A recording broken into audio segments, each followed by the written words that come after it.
Oh, welcome back to what? I'm gonna use Beast, and today we're back with Hoshizora no Memoria. I'm still in full body pain, maybe because we only today finally filled the fucking container. But hey, it means that the container is filled, and certainly there won't be any more to do until either my muscles finally recover or until the container is finally gone. I hope. If not, well, fuck. Anyways, today I don't have painkillers in my system, so I get to drink this.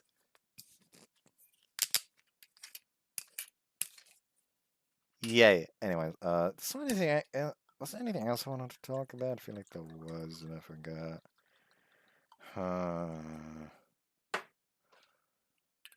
No clue. Oh well. She falls amidst the sunset background.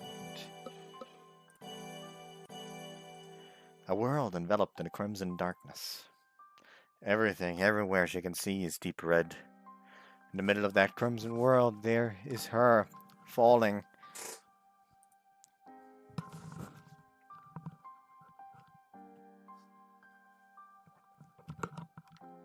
The overwhelming amount of red everywhere renders her unable to grasp where she's falling to, from where. And from where.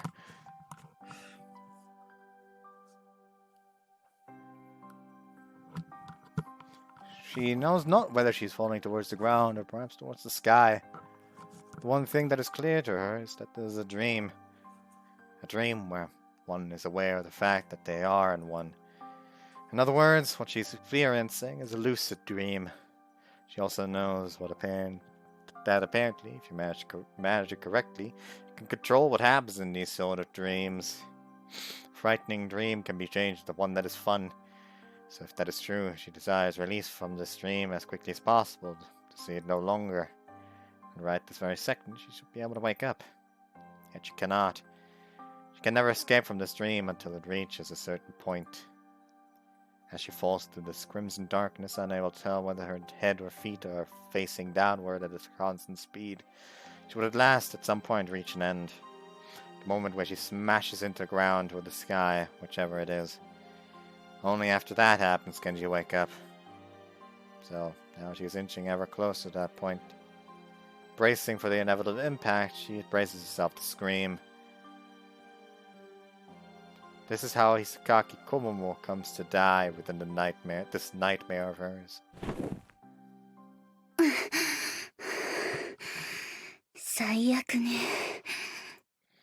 Upon sitting up in her bed, she takes notice of the fact that her pajamas are soaking wet with sweat.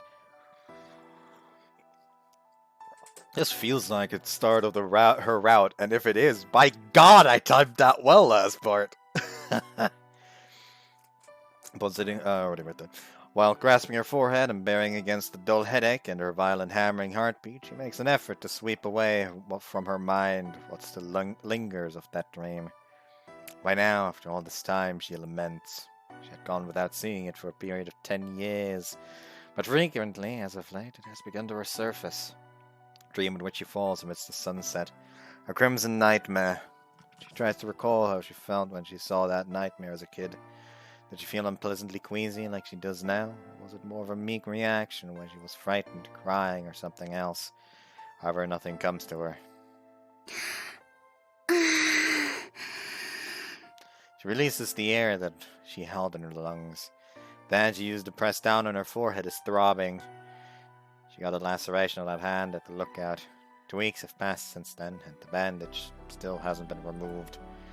The prognosis is that it will be fully healed in 2 weeks' time, and it hardly hurts anymore, but nonetheless the wound is yet to fully heal. Perhaps it's because she ends up thoughtlessly using that hand as she goes about her everyday life that it's taking so long to heal. She had him helping out at the shrine under the pretext of repaying her, but now she reproaches her own compassion for not having demanded anything further.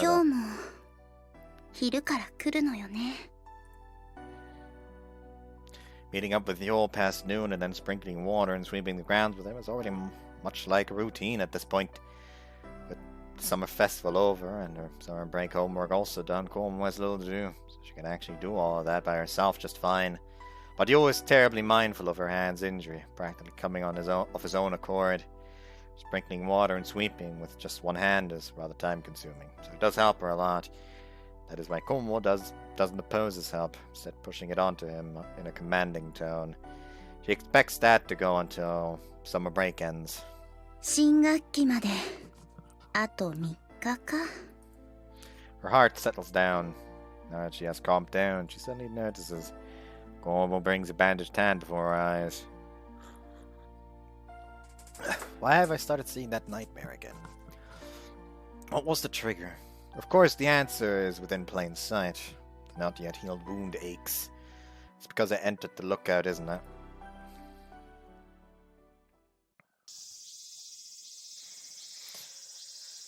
When you get to the point where you only have 3 days of summer break left, it really hits you that the end of the summer is near. In line with that, the chirping of the cicadas that were so noisy around the Bun Festival is now intermittent too. Though, thanks to that, you can now hear people's voices from afar without that noise adding in. 遅いわよ、こがよ。 Stop calling me Koga-yo. あなたが遅かったのが悪い。 Oh, you actually see the bandage. But I thought I made it on time. 20秒の遅刻。 Kinda won't get any fussier. それに10分前行動って何度言わせれば気が済むのよ。おかげで先に打ち水始めちゃったじゃない。 I can always tell that Gaki's a genuinely good person. It must be difficult with that hand, I'll do it for you. 別に水まくくらいできるわよ。 It's because you keep saying things like that it's taking your wound so long to heal. Gaki's hand is still covered by a thick bandage. Yet here she is, using it to sprinkle water. Gaki doesn't shove the work completely onto me, meaning her remains within the confines of me helping her with her work rather than doing it for her. Imagine that it isn't limited to shrine work. Knowing her, she's probably doing housework as well. It is no wonder her injury hasn't healed up 傷 yet. はもうほとんど治ってるから。 But the bandage hasn't been removed yet. お父さんがうるさくてね、しょうがなくよ。私は平気だって言ってるの Well, よ。 your father's a doctor, right? I'd take his word for it if he says it hasn't healed yet. 大げさなのよ。たかが切り傷で。 That bleeding was pretty profuse for something you'd classify as a tiny little cut. みんな大げさなんだから。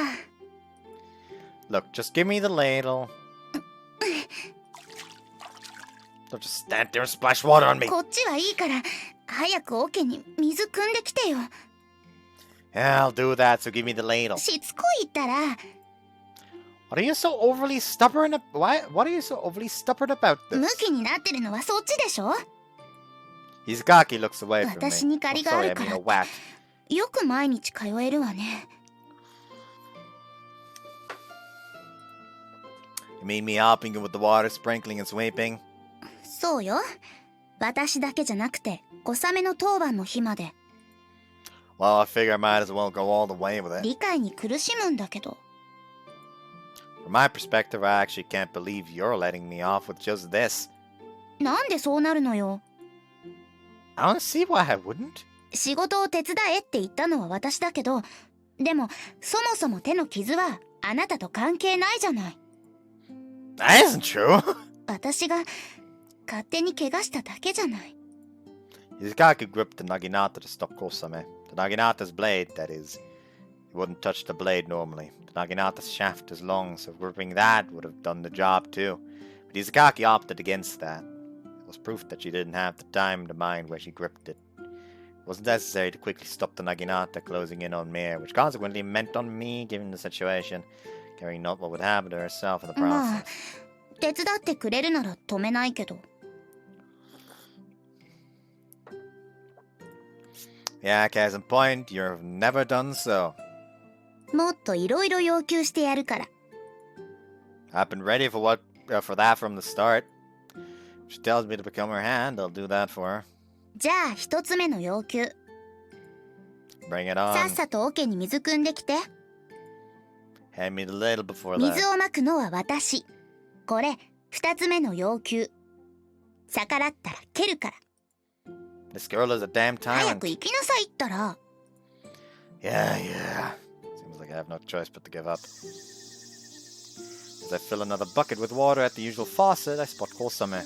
こんにちは、小笠原さん。 Hey there. 今日も精が出ますね。 Are you coming to help us out? Kosame is wearing a shrine maiden outfit just like Izukaki. ダメでしょうか。 Of course you can, don't be お silly. 邪魔でしたら控えますけど。 I'd actually prefer your help. 本当ですか？ Of course.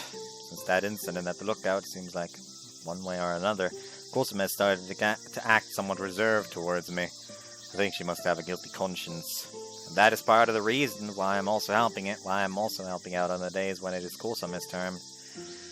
No need for で reservations. すけど、小笠原さんとしては姉さんと二人きりの方がよろしいかと。 That's why? どんな遠慮だと思ったんですか？ Well, never mind.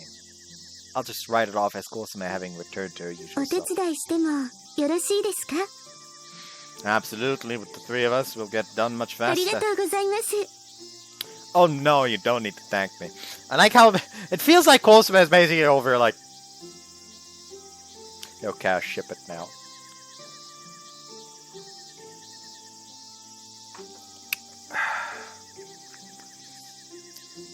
受け取ってください。これは姉さんの感謝も含まれているんです。姉さん、前よりも神社の仕事が好きになったみたいですから。 I threw a glance at Izukaki, who's a little bit away from here, and seeing her sprinkling water while grumbling. She as hell doesn't look joyful to me. 双子の妹の私が言うんだから絶対ですよ。 Kosame is smiling joyfully. After finishing with sprinkling water and sweeping at the shrine grounds, I dropped by their house. どうぞ小笠原さん、麦茶です。 Oh, thanks. それ飲んだら帰ってね。和訳するとゆっくりしていってねです。私も日本語で言ったんだけど。 Well, it's fine. I'm not planning to stay longer anyways. I have work in the evening and all. それに夜からはテンクルの活動もありますしね。 Izukaki, you think he can make it tonight? Izukaki joined the Astra Circle, saying that it was to keep an eye on us. However, she hasn't showed up to us any one of our meetings. She said it wouldn't do her injury any good. そうね。そろそろ廃部の理由探しに出てみようかしら。 So that's supposed 言 to 葉 mean... 通りの意味よ。姉さんはテンクルが大好きですから。言葉通りの意味って言ったでしょ。 So, you're coming to today's Stargazing しょ session? うがなくね。今夜が姉さんの初体験になるんですね。わざわざ卑猥に言い直さないでいいから。 Izukaki puts her elbows on the table. She looks worn out. Tired from the work. そうね。姉さん、今日は朝から体調が悪そうでしたけど。余計なこと言わないで。お仕置きするわよ。はい、うっと Did you catch a cold? そういうのじゃないから。 Izukaki heaves a light sigh. Did something happen? しつこい。 I'm concerned here. なんでよ。 That's only natural as a friend. 誰と誰が友達なのよ。 Okay, as fellow club members. 誰と誰が仲間なのよ。 Do I really have to say it? 絶対言わないで。かゆくなるから。り。和訳すると恋人と言ってほしいです。誤訳にも程があるでしょ。 Huh, I guess you're feeling just fine. 余計疲労が増したわよ。 Izukaki stands up. Going to your room? そうよ。そろそろ冷房が効いてると思うし。 Yes, I'll leave then too. 勝手にすれば。帰らないで。だから誤訳しないでくれる？ As she's leaving the living room, she throws a glance at me. 小笠原くん。最後に要求があった。 Yeah? 臭い言葉禁止。私に向かって言ったら蹴るから。 I'll take that to heart. Izukaki has a constant frown on her face. If you aren't feeling well, you don't have to come to the stargazing session. 出るわよ。本当に何でもないから。 Izukaki leaves the room. 姉さん、機嫌が良かったですね。You sure? Struck me as the exact opposite. 不機嫌の姉さんはあんなものじゃないですよ。ずっと無言ですから。And I'm guessing you then push her buttons in order to make her talk. よくわかってらっしゃいますね。I can really tell how much you love 姉 her. さんは私のライフラインですから。Can't judge whether it is the most fitting way to put it.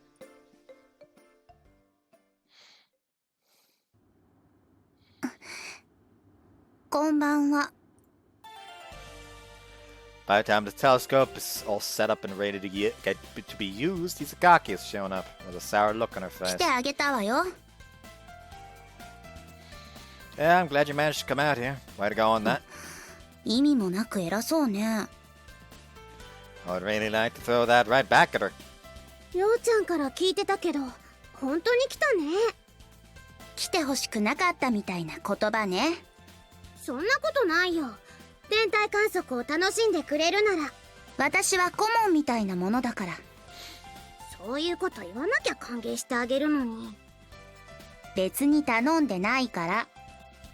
というか、誰？夏祭りの時にも会ってるでしょ。わざとやってるでしょ、あなた。思い出しました。こもも先輩。名前は忘れたままでいいから。She must seriously hate her first name or something. 何はともあれ、今日より久垣君は実質的にも僕らの仲間になるわけだ。仲間じゃありません。問題が起こらないよう監督するだけです。問題を起こしたらどうするんだい？配分にします。シータ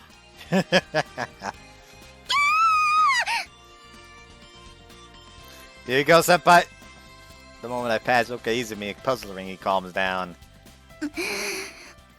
部長の挙動に問題あり。減点1と。I just like to think that every club member has like a puzzle ring permanently in their pocket, so they could just like he starts going insane. They'll just fucking chuck it at him. Turns out she's been auditing us. こももちゃん、こさめちゃんは？休養だとかでキャンセルだって。おかげで一人で来る羽目になったわよ。こさめちゃんらしくないね。ドタキャンなんて。Did you tell you what it was? 詳しくは知らないけど、せつな先輩に用だったみたいよ。せつな先輩って風来坊みたいな人だから、夜にやっと連絡ついたらしくて。せつな先輩も活動に来てくれないね。テンクルでも風来坊みたいな人だからね。私が目指す立ち位置です。Please don't become a paper member. それじゃ気を取り直して、アスホ君。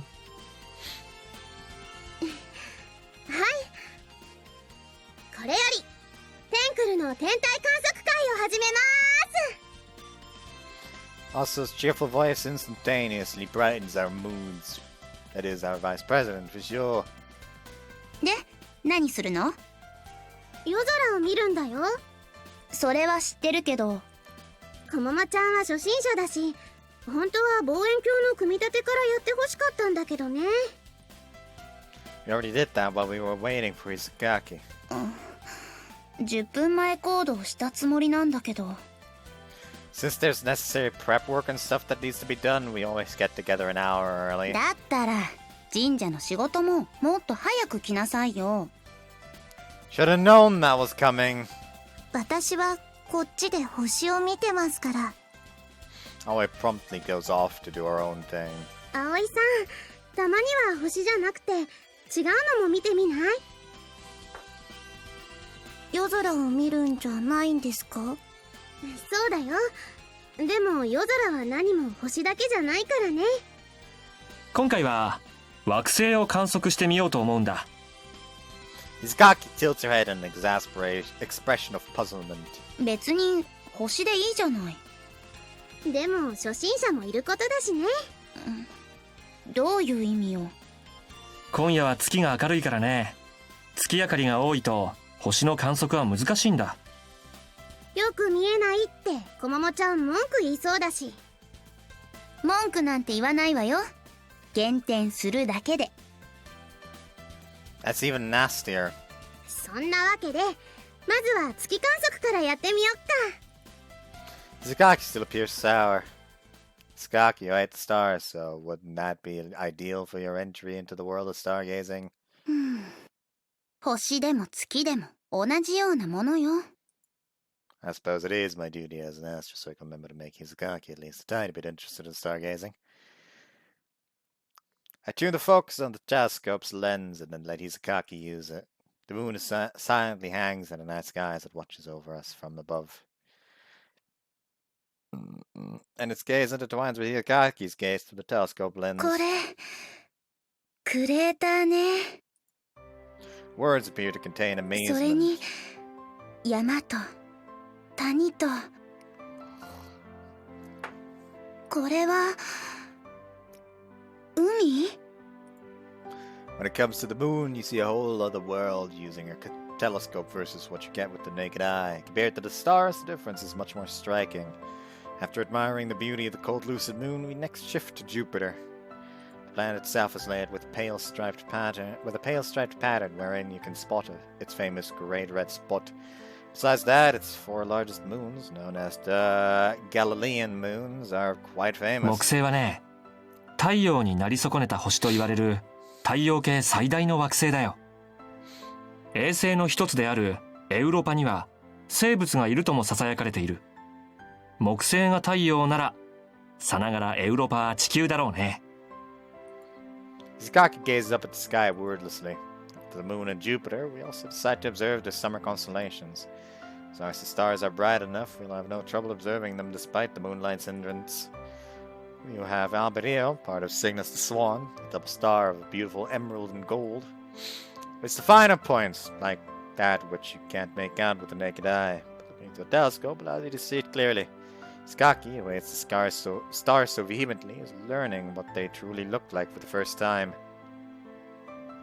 Hisakaki. Becomes time to call it a night, so while the others are busy with dismantling the telescope, I figure I'll go and ask her. What you think? 今のところ健全ね。 Won't be wholesome by the end of the route. Sorry about that. It's always wholesome, though. それを決めるのは私だから。 What's your impression in regards to the stargazing? まあまあだった。 Do you still hate the stars? まあまあって言ったでしょ。 So that means you don't hate them. まあまあ嫌い。 That's so. Hisakaki is listlessly gazing at the rest of the club members who are in the middle of packing up. 夏休み中の活動はもう終わりよね。 Yep. 週が明けたら学校だものね。 Hisakaki hesitates over her next words. What's wrong? 小笠坂くん。え？私言ってたわよね。2学期になったら正式にお願いするって。 Hisaki's tone is pregnant with sternness. Stop using that phrase! I know it's technically right, but it'll always sound odd. 生徒会には I'll join. Hisakaki widens her eyes in surprise. 断ると思ってた。 Well, I do owe you quite a few favors. そんな理由なら入らなくていいわ。 She turns away いや from いや me. で務まるような無責任な仕事じゃないから。あなたのやる気が問題なんだから。 You do? そうよ。 And I guess I'll do the job responsibly. あっさり言われても説得力ないんだけど。 I can see why you'd think that, but I've thought about it on my own テン time. クルはいいの？ Yeah, of course. そう簡単に行くかしらね。秋は生徒主導の行事が多いから生徒会は忙しいわよ。 I'll still do both. Hisakaki is as sour as always. I can't think of a single time when I've seen her in a great mood. Though thinking back, Kusame seems to think otherwise. When you're her, times like these are when she's in a good mind, despite what you think. 2学期になったら正式に入ってもらうわ。 Sure ほ thing. んとどんな風の吹き回しなんだか。 I'd say it's your fault. 責任転嫁？ I'm being 100% honest. Seeing Hisakaki go about her work so conscientiously, I've come to think wouldn't be so bad to work for the sake of the students. I mean, I love you, buddy, hi. 今夜は月が綺麗だな。I didn't expect you to fucking confess to Kosame like that. そうですね。姉さんもきっとこの月を観測しているんだと思います。星を観測するよりは気が楽なのだろうな。姉の様子はどうだった？私を呼んだのは姉についてなんだろう？はい。ここ最近、姉さんの様子が変なんです。過去と同じく悪夢にうなされているんだと思います。刹那先輩にそれを伝えたかったんです。そうか。はい。悪夢の再発は展望台に入ったためだろうな。久垣小桃はようやくその場所に足を踏み入れることができた。もはやゴールテープは切られたんだ。ならば展望台の死神に構っていることもない。お仕事を始めるんですか？言っただろ。ゴールテープは切られたんだ。仕事はもう終わったようなものだ。残っているのはクールダウンくらいのものさ。目的はほぼ達せられたと言って過言じゃない。なのにやってくれたよ。本当にクールダウンの方が辛いマラソンなど初めてだな。これが君の目的だったのか？私に近づいたのはこのためか？なあ、小雨。初めて名前で呼んでくれましたね。君の目的は何だ？考えすぎですよ。目的なんてありません。刹那先輩のお仕事が成功することを祈っていますね。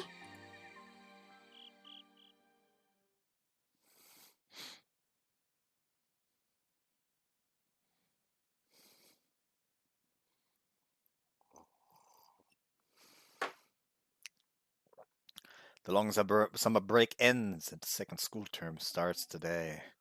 Although our first day only consisted of the opening ceremony plus homeroom, meaning school ends in the morning. It's much like attendance day schedule-wise. Regular classes will begin tomorrow. Now that the second term started, the Astro Circle has officially become a club, right? そのはずですよ。こももちゃんが部活会議に出てるから、普通ならそこで認められるんだろうけど。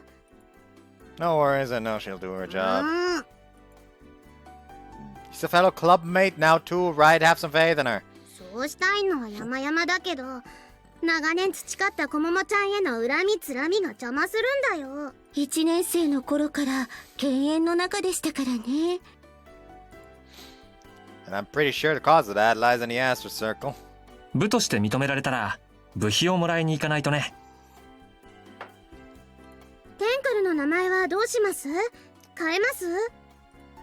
天体観測愛好サークルのままですとサークルと間違われそうですからね。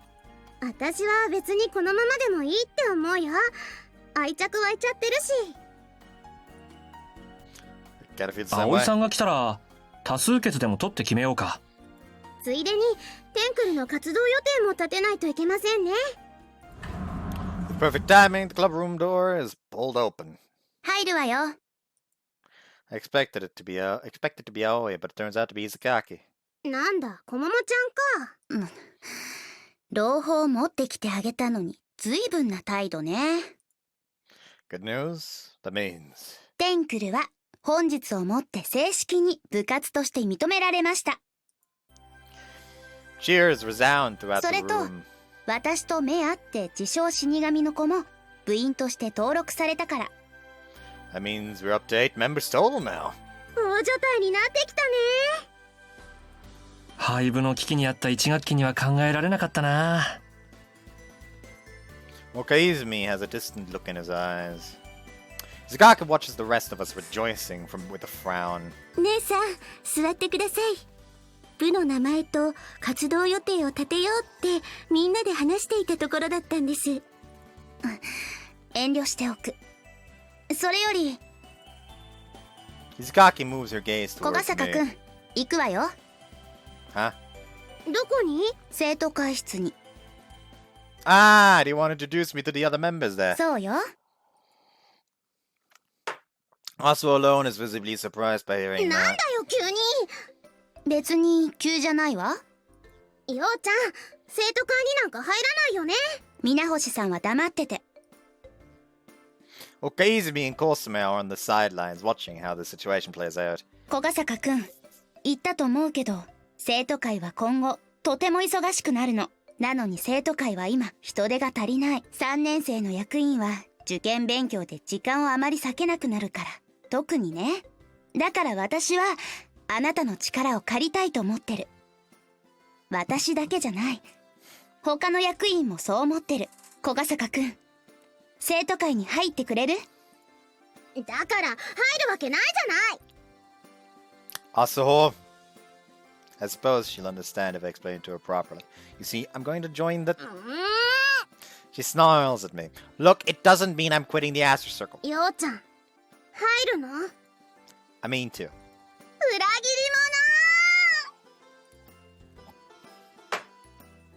Come on, I just said I'm staying in the Astro Circle. 裏切り者だね。裏切り者さんですね。 Criticism rains down on me. Wasn't Okazumi all in favor of me joining? アスホくんと小雨くんが反対するのなら、それに同意するよ。僕は長いものに巻かれたいからね。This guy's really something else if he's able to say something like that so blithely. 多数決の結果、ようちゃんは生徒会に入らないことに決定だからね。 Listen, please, I'll probably manage both the student council at the club. I'll still be here for all of our meetings. 今から活動予定立てるって言ってたのに。 I'll be right back! 夕方までミーティングあるから戻ってこれないわよ。裏切裏切り者だね。り者。裏切り者さんですね。人を入部させておいて、これですか？ The voices of criticism have gone +1. 小笠原くん、遅くなると嫌だし行くわよ。 Wait, let me explain myself a bit い more. い加減観念しなさいよ。裏切り者。 Don't have any right to call me that too. さっさと行けばいいじゃない。裏切り者。先方を待たせるのも悪いからね、裏切り者。今生の別れにならないことを祈っていますね。裏切り者。かっこ悪い。 I'm telling you, I'm not a traitor! 諦めなさい。あなたの居場所はもうここにはないの。 How can you be the very one responsible for this, say that with such a smug face? それじゃあ行くわよ。ようちゃんなんか大嫌い。 This development doesn't bode too well for what is to come. After that, I'm introduced to the other student council members, and we go on to hold the meeting. Now we are finished, and it is evening. What should I say now when I get back to the club room? もうみんな帰ったんじゃない？戻らなくていいと思うけど。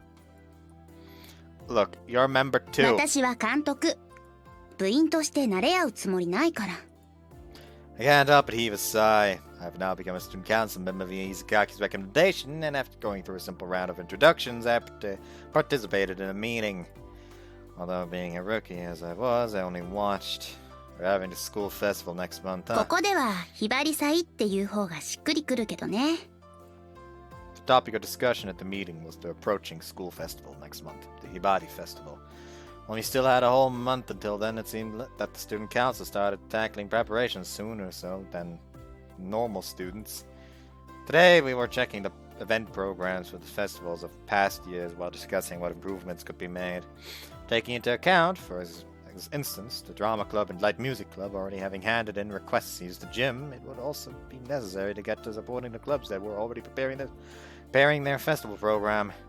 Student council was already knee-deep in Hibari Festival stress. クラスの展示なんかは開催日の2週間前から準備を始めるのが普通なんだけどね。ひばり校は部活動が盛んだし、どちらかというと部活の出し物の方が盛り上がるのよ。 Which means the Astro Circle will get it earlier than the usual 2 weeks as well, then I'm 私た guessing. ちはあまり手伝えないでしょうけどね。 I was kind of planning on helping で them. きればいいけどね。 Student council will only get increasingly busy from here on out. And see any hints of the members cutting corners at all, no matter what work it was. All of them loved Hibari High, and I could clearly see that. Somehow I had this overarching sinister organization got an impression of the student council, but that proved to be unfounded. In turn, I suppose that meant I'd also had to get tackle the work with all I had. ひばり祭が終わるまでミーティングはほとんど毎日あると思うから覚悟しなさいね。I'll participate, sure, but I'm a rookie that can't tell left from me right yet. I doubt I'll be good for 力仕 much. 事もあるから大丈夫よ。 Just don't work me to death, ひばり alright? 祭はそれでいいから慣れてきたら今後はジムの方も役立ってもらわないとね。 Sure 来 thing. 年度にはもっと役立ってもらわないとね。 Wait a second here.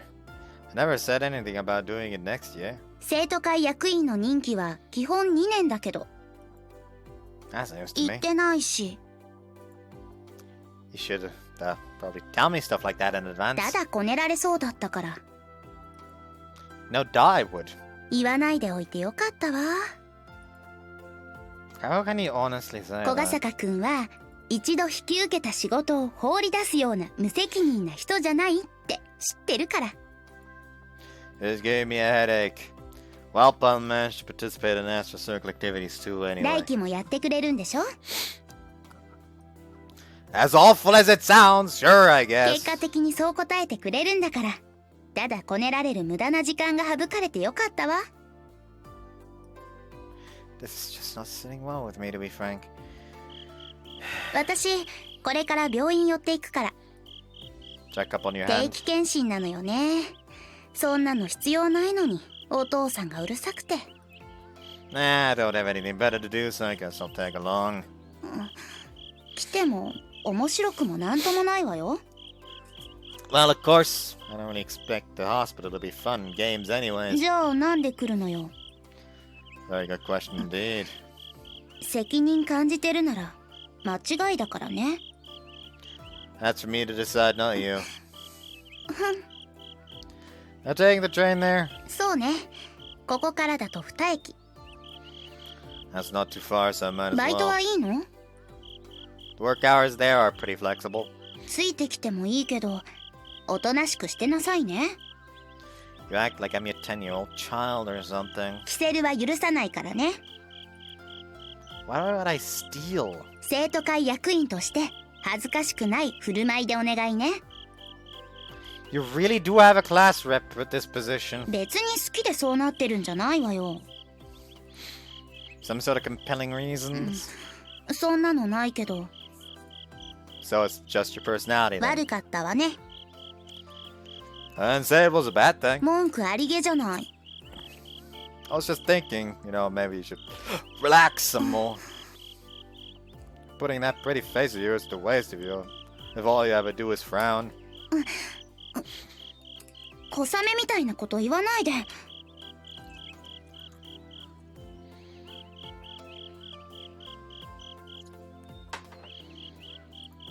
Izaki then heads down the hill while appearing awfully ill-humored. I guess I should say it was very much like her to not deny the pretty face part. After a checkup at the neighboring town's hospital, Izaki is finally allowed to take off the bandage. Feels like a big load has come off my shoulders. However, I can't honestly say the uneasy, unsettling feeling I've been experiencing has disappeared from within my chest. I would have been fine with becoming her hand, fulfilling her requests as they came. However, in actuality, I only helped her with her shrine work, which is why I can't shake this feeling that I should be doing something more. 神社の仕事まだ手伝ってくれるの？ I bring it up to her as I see her home from the hospital. Well, yeah, it became kind of like a routine during summer もう break. 新学期なんだけど。 That's just a suggestion. If you don't want me to, I don't have to. 嫌とは言ってないけど。 She seems to be pondering. 何か企んでるの？ It's nothing but genuine まあ kindness. 貸しはまだ返してもらってないからね。 Knew you'd say じ that. ゃあ土日の仕事だけ手伝ってくれる？ Absolutely. 1時間前行動を心がけなさいね。 Didn't you increase that from 10 minutes? テンクルではそうだったんでしょ？ Well, yeah, that's only because we have to set up the telescope. 1時間かけて打ち水の準備お願い。 Absolute tyranny. Alright, then see you tomorrow. Just as I'm about to leave, Hizukaki 私も says, 一つ好意があるんだけど、 Could 小 it be? 笠原くんに対してじゃないんだけどね。 She pauses for a bit before she goes on to say, 今夜メヤさんに会わせてくれる？ Her head is facing away from me. Sure, but why? 小雨が妙なことしたからね。姉としてまだ謝罪してなかったから。 She seems embarrassed. You really are a good person. うるさい。はいかイエスで答えなさい。 You to say, the answer's clear. Want to come to my place after dinner then? 何時に行けばいいの？ Anytime, as long as the stars are visible. I'm sure we'll have another cloudless night tonight.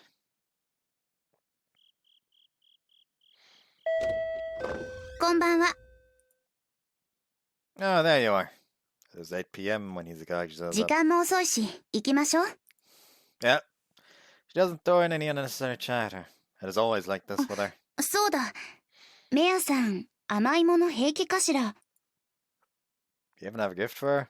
謝罪の意味でね。 In addition, she's diligent too. I don't know what Mare likes, but at least to me, what counts in cases like these are the feelings you put into it. そう言ってもらえると助かるわ。 Two of us leave my house. Pretty cold out here. Pretty cold out around this time of night, huh? もう9月だからね。それにひばりが崎は都会に比べると気温が下がるのも早いんじゃないかしら。 Better make sure and get full clothes ready. 体調には気をつけなさいね。忙しい時に倒れられると困るから。 Yeah, I guess there's also the prep for the Astro Circle's festival program 実 after 行 all. 委員の仕事が最優先よ。 It has about the same priority to me, though. まだ役員としての自覚が足りないようね。 I chase after the proceeding Hizukaki while heaving a sigh. 今だから聞くけど、メヤさんってあなたとどういう関係なの？ Just normal friends. その割に年が離れすぎてない？ I don't really think age or gender matters when it comes to どち friendship. らも意義ありね。特に後者。 Surely you're not gonna give me that whole a guy and a girl can't be just friends, 言 right? おうと思ったんだけど。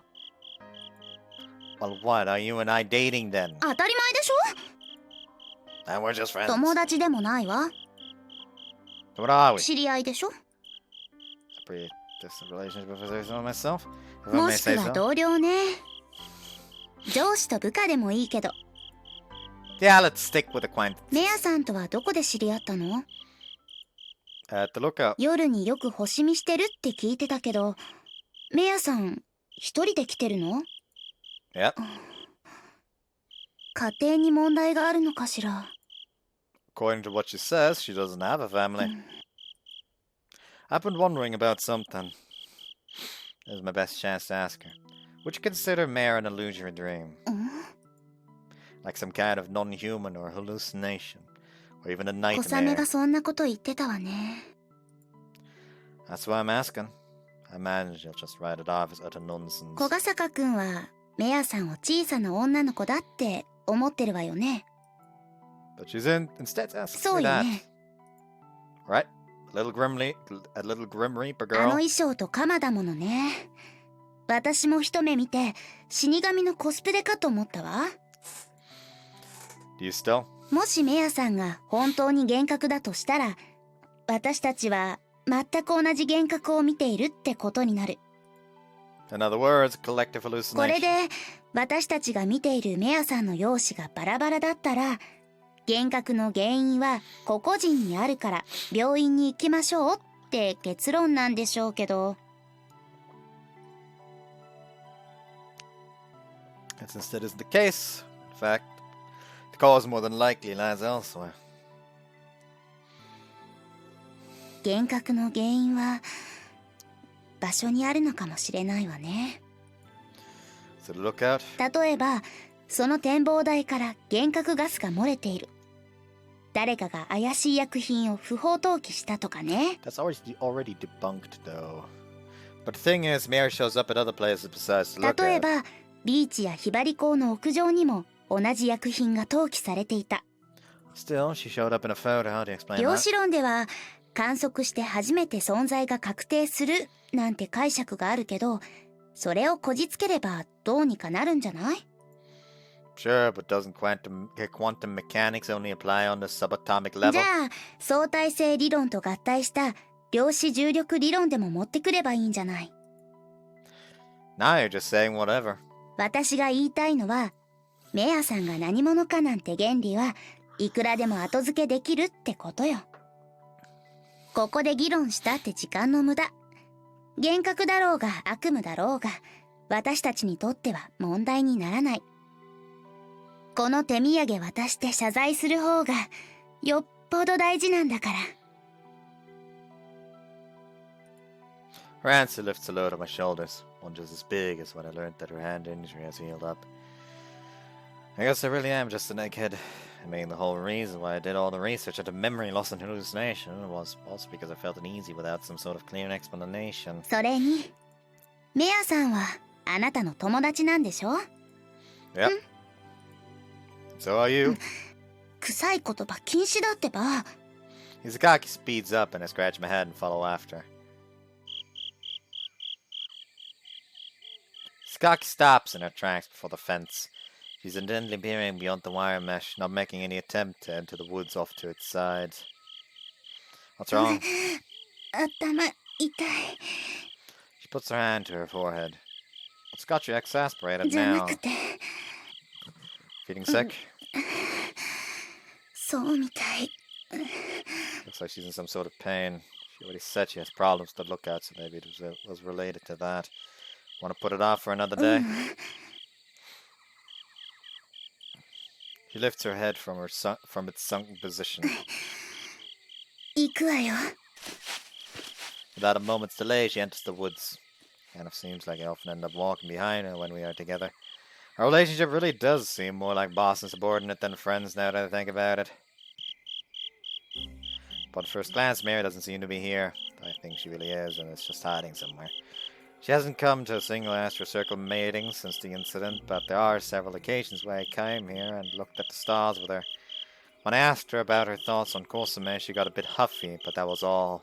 Kosume swore to me she'd never again go after Mare. I never relayed that to her. Not betraying expectations, she only got huffy and didn't give me any reply. Can only wonder how she'll take Izakaki's apology. 小雨は一人でメアさんに会ったなんてことはないわよね。 Probably not. I don't think they've met since 私が then. 言える立場じゃないけど、もしメアさんが許してくれたら。 I won't condemn Kosume, and that probably goes. I won't condemn Kosume, that probably goes for Mare too. Actually, I don't think I've done that even once. それについては感謝するわ。 Does Kosume know you're coming to talk to Mare 知ら tonight? ないわ。言ってないから。 Are you sure that's alright? 何がよ。 Well, Kosume will surely mind if she finds out. 知らなければいい。だから絶対言わないでね。 You really care about your sister. Skaki turns away from me and takes a quick a glance around the lookout. メアさん、まだ来てないよね。 Nah, I reckon she's probably around here somewhere. 見えないけど。 She's just hiding. なんでよ。 She's a shy girl when it comes to strangers. 私、メアさんとは一応面識あるわよ。 Well, she forgets easily. じゃあどうするのよ。 Look for her and find her. Just when I'm about to get going. 待ちなさい。ちょっと疑問なんだけど、 What is it? メアさんに事前に連絡取ってくれたのよね。 Nope. なんでよ。 She doesn't have a cell phone. 連絡先は？ None. 本当に会えるんでしょうね。 Oh, no worries, we will. どこからその自信が来るんだか。 Experience. This time I really get going. Izaki follows along with a tired expression on her face. Does your head still あ hurt? なたのせいでね。 Why is メ that? アさんに合わせてくれるのは感謝するけど、これで借りを返したなんて思わないでね。 Yeah, I know. 行くわよ。 Izaki tries to go ahead. Then I head in the opposite direction. 待ちなさいよ、子がよ。 Don't call me Kogayo. なんで逆に歩くのよ。 Well, my gut tells me she's over here. わかった。じゃあ行くわよ。 She gets going in that direction, so I head in the opposite direction. 待ちなさいって言ってるでしょ。 Not my fault that you just went off on ち your ゃん own. とついてきなさいよ。 My mind told me I was wrong. わざとやってるんじゃないでしょうね。 You always try to go ahead of people, huh? そんなつもりないけど。 This is only your second time here. You don't know this place very well, so just follow me. 人の後ろ歩くのってイライラするのよ。背中を蹴りたくなるっていうか。 That is extremely unsettling. Let's go this way first, Crusher Izaki. 二度いたら両足で蹴るわよ。 I stroll around the lookout while feeling a hostile gaze on my back.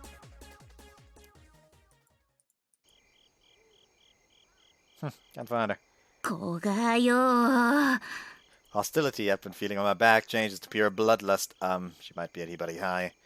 She was there one time before when I hadn't found ひ her. ばり校ってこの時間に？ Probably. No, definitely. なんでわかるの？ Because we met there before. あなた、なんで夜間のひばり校に入ってるの？ Fuck me. 夜間は校舎に入れない。入るには許可が必要。私、あなたが許可を取ったなんて知らせは受けてないんだけど。 Must have been some slip of communication. 調べればすぐわかるんだけど。弁解は？ Okay, we did test the courage. 生徒会役員としての自覚が足りないようね。 No, I wasn't on the student council at the 今 time. 回は厳重注意で終わらせるけど、次やったら査問にかけるからね。 What the hell am I, criminal? 校則違反は犯罪よ。 His gag starts to seem like some harbinger of the law in my メア eyes. さん、本当に校舎に入ってるの？ That's what I'm thinking. あったら注意しなくちゃ。 So we're going to body high 行く now. わけないでしょ。私だって許可なく入れないんだから。 What about your politics? 出直すしかないよね。 Meaning our little night stroll was done all for naught. Sorry for wasting your time. その謝罪は肝試しなんかで迷惑かけた警備員に向けるべきね。 No, they didn't find us. 結果じゃなくて家庭が重要なの。 This doesn't quite feel like the right place to be using that phrase. 役員として先が思いやられるわね。 Honestly, you know what, 何 Izaki? よ。 You're putting that pretty face of yours to waste if you keep acting like a sourpuss all the time. 減点1と。 Why do you take that as a negative point for the astrocyte? うるさい。唐突に妙なこと言うからでしょ。 Hey, she's just さっ embarrassed. さと帰るわよ。頭痛いんだから。 Then Izaki takes the lead on the way back as well. 別に送ってくれなくてもよかったのに。 Of course I did. 私は小雨と違って文武両道よ。 Still, I think you're underestimating how fit Kosame is. 私に比べればまだまだね。 A bluff as her older sister, huh? 虚勢じゃない。威厳って言いなさい。 Sure is tough having such an amazing little sister. そんなこと生まれてこの方考えたこともないわよ。 Yes, that's because you're the same. よくわかってるじゃない。 Just drop me a call or message when you want to go meet そ Mayor. うする。ありがとう。 How's your head feeling? 心配ないから。それじゃあまた明日。 Good night. Don't push yourself too much. おやすみなさい。 Izaki disappears into the station. Conversations with Izaki are always fast-paced, which I guess means that is just how quickly her mind works. She's seriously outstanding. Someone like her as your boss, it might be rather worthwhile working under her.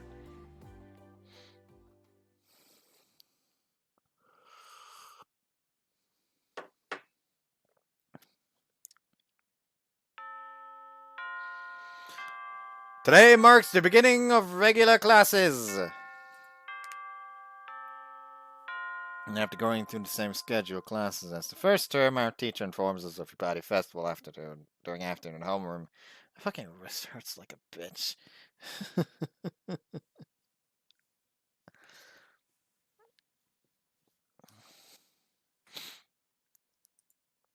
The festival is going to be held in October. Information I had also heard of at the student council meeting. We didn't get told anything other than the date, which I'm guessing is because it's still a month off. りょうちゃん、今日はちゃんと部活するよね。 She was bursting with anger yesterday, but now she's talking to me like usual. I'm really grateful for that. 部室、顔出してくれるよね。 Sure, I mean, I did say I'd still keep up with the club. 生徒会の方は平気なんですか？ Well, Izagaki hasn't told me anything. She told me that there'd be a meeting practically every day, but I haven't heard anything about one being today. なんだよ小笠か、生徒会に入ったのか？ Yeah, it's just kinda happened. そんなんでよく入れたな。姉さんの推薦ですから、他の役員の方々も反対しなかったんじゃないでしょうか。気になってたんだけど、なんでこももちゃん、ようちゃんを推薦したんだろう。小笠坂さんが優秀だからですよ。成績の話か？赤点取ってたじゃねえか。Please just wipe that from your memory. 小笠坂さんの初めてのお点ですね。That's not the problem, it's just that it sets a bad example for China me. I wouldn't have ground to stand on when I scold her about studying. ようちゃん、小学生の頃も学年トップだったもんね。For some reason also appears proud of that 麻生 fact. さん、小笠坂さんが生徒会役員になったこと認めたんですか？それはもちろん別問題。 Sorry about 生 yesterday. 徒会よりも顔出してくれるなら許してあげる。 I'll try. Learning that I still have a place in the Azure Circle, a wave of relief washes over me. 失礼。 Izagaki appears in our classroom. ちょっとそこの子がよ。 Look, stop calling me that already. 人のクラス勝手に入らないで。生徒会役員として用があるのよ。クラス委員さん。もしかして。小笠坂くん、なんで生徒会室に来ないのよ。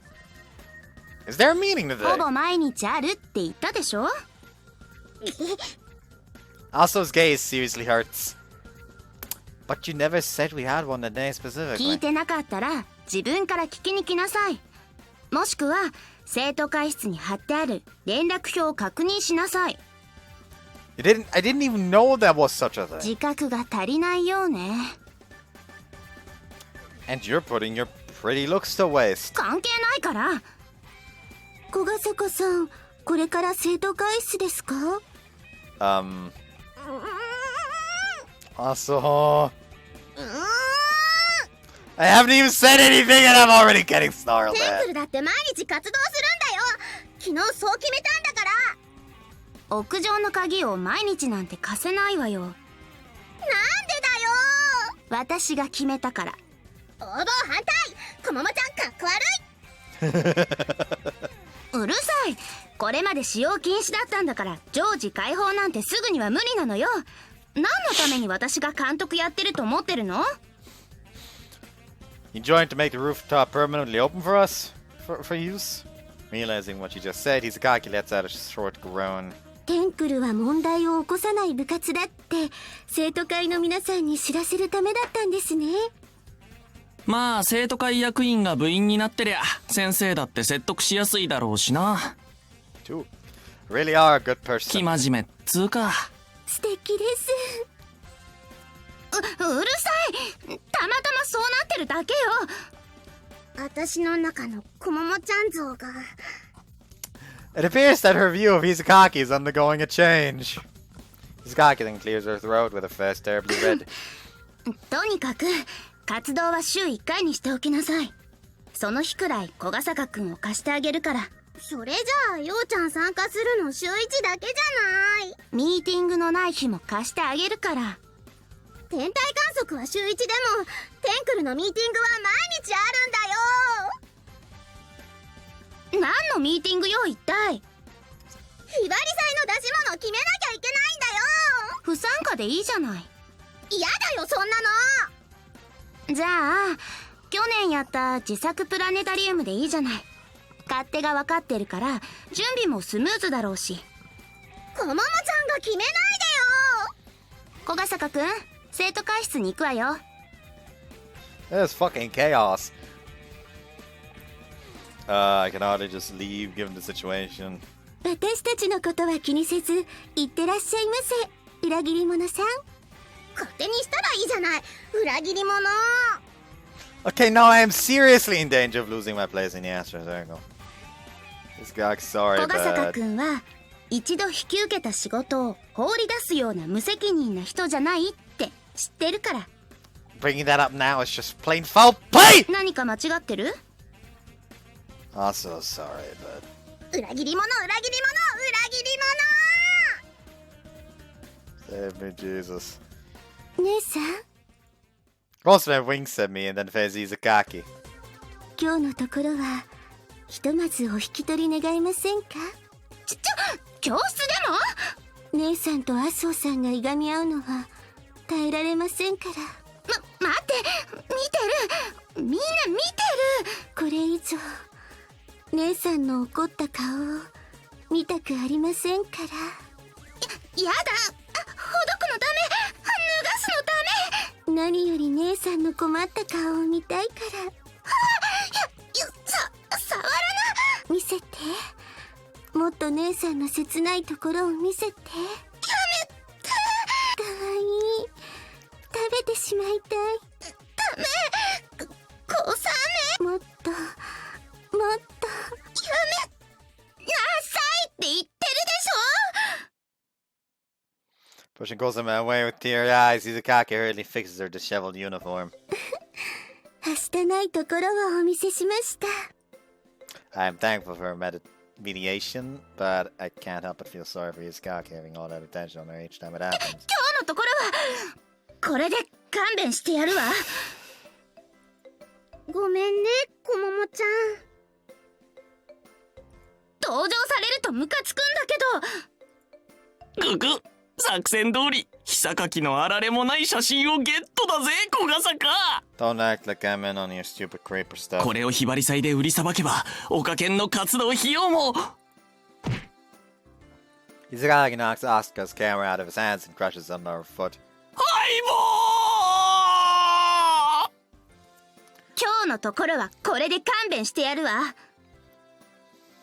Whenever that happens, all I imagine is that she just fucking like kicks it out of his hand, straight out fucking kicks it and just immediately brings her fucking heel down.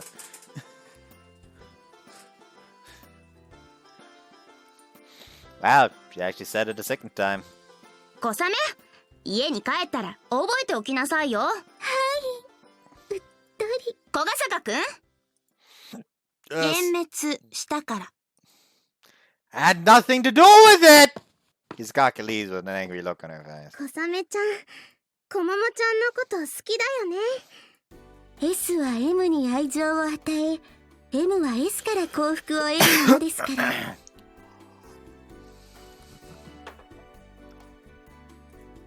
TMI. 俺の3代目のカメラまで。 You only have yourself to blame for that.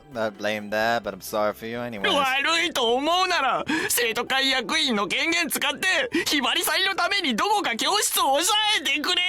岡県の出し物ですか。ああ、写真売りまくって資金集めねえとな。最新モデルのカメラ買うために。買い替え時ならちょうどよかったね。よくねえよ。これで予備のカメラも全部なくなっちまったんだぞ。Izagaki's crushing record is growing steadily. どこかからカメラ調達するしかねえか。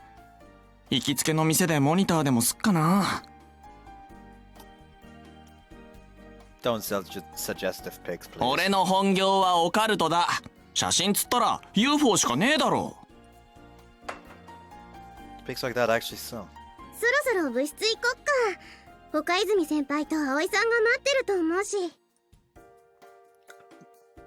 I'm leaving a little early also. Sorry, I really mean it. 生徒会のミーティング出るんですね。While my conscience would bug me if I didn't. 多忙だな。両立できんのか？ I already said I would, so I just have to. 天体観測はずっと出てね。 I promise. あと役員の権限でテンクルのために融通聞かせてね。 I'll see what I can do. 期待してるからね。 Looks like I've got her approval. ではグズグズしていられませんね。ようちゃん時間ないし、急いで部室向かわなきゃだね。 I have to make sure I don't cause either the student council or Astro Circle problems. While being a member in essence, I'll only earn grudges rather than being of any use otherwise. まさか出席するとは思わなかった。 I said I'd probably juggle both. 2つの仕事を半分ずつやるのは両立とは言わないわよ。 That might be the case time-wise, but I'll approach my work 信 diligently. じていいのね。 Take it in moderation. 信じるからには全幅の信頼を預けてあげる。 Don't say stuff that makes you want to run 逃 away. げるのなら早めにね。その方が傷が浅いから。 However, I reckon the one who'll suffer from the consequences if I quit now is her. That is because it was none other than her who recommended me. I'll show you your absolute trust. その方が身のためね。 I imagine she'll kick me if I run away. テンクルの方はどうだったの？ Just discussing what to do for the festival. Our current candidates are either a photo gallery of celestial bodies or a display about 去 astronomy. 年に比べると地味ね。 Well, we already did a planetarium last year. 今年じゃなくて去年でしょ？ This year, I mean. Right. Last year. Some I don't quite think letting her know what we did would be a wise decision. Going ahead of me, Izakaki walks down the hallway. You don't go home together with the other student council members? なんでよ。 Well, because you're going home with me. 前は他のみんなと一緒に帰ることも多かったけど、別に誰と帰っても同じじゃない。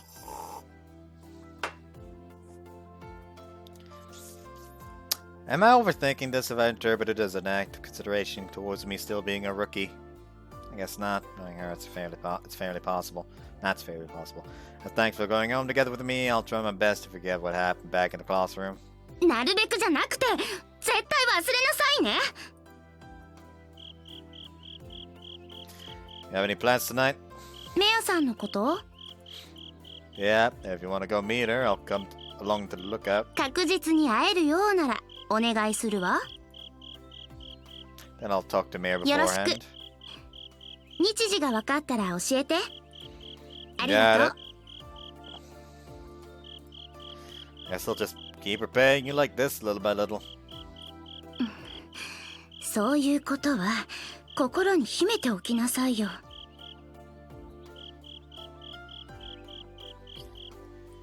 Hizaki places a hand on her forehead. She's doing that rather often lately. It's not that you're exasperated, right? 呆れてるのよ。 You did the same thing with your hand last night. Sure you're not sick or anything? Or something? Did you catch a cold?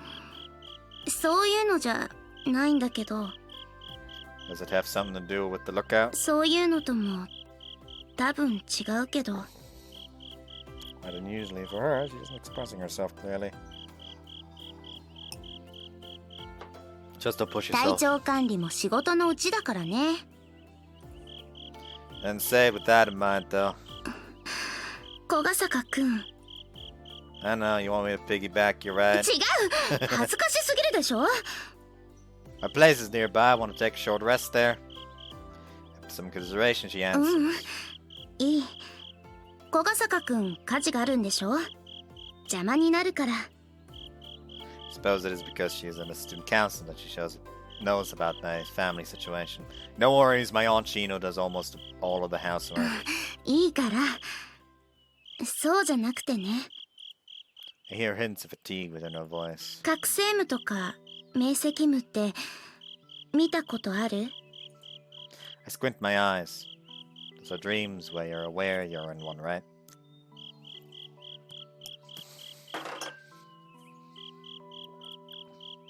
Izakaki nods. No, I only ever remember what I dream about.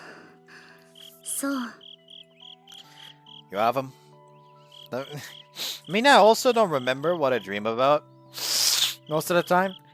But then I have like fucking random ass deja vus where I remember, fuck, I dreamt about this moment like fucking 6 months ago. Or some bullshit like that.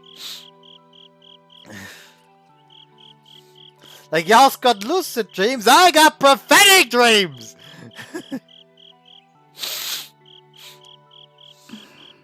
まあね。最近よく見るのよ。昔も一時期よく見ててね。それで自分なりに調べてみたことがあったの。明晰夢っていうのは訓練すれば自分の思い通りに内容をコントロールできるらしいのよ。人は1日の約3分の1を睡眠に費やす。その中で夢を見る時間は2時間くらいと言われている。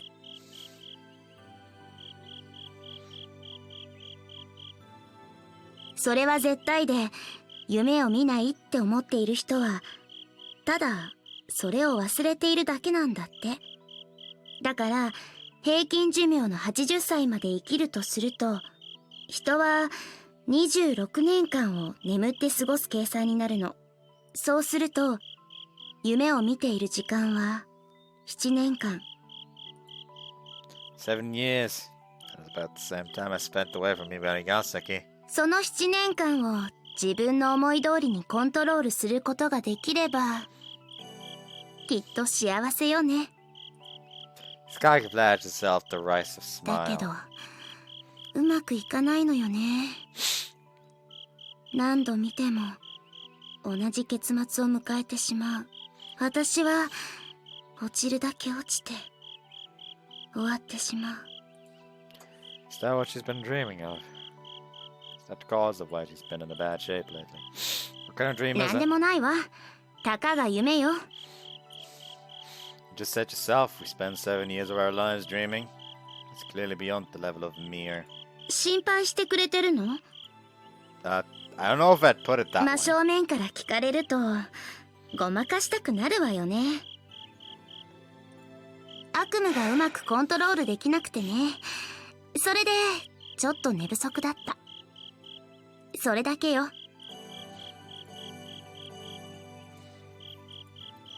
It's a nightmare. そこを突っ込むのね。 You want to tell me about this nightmare? I'm here to listen. 別に言いたくないわよ。なんでよ。 Well, you're the type of person that tries to shoulder everything on your own, right? 知らないわよ。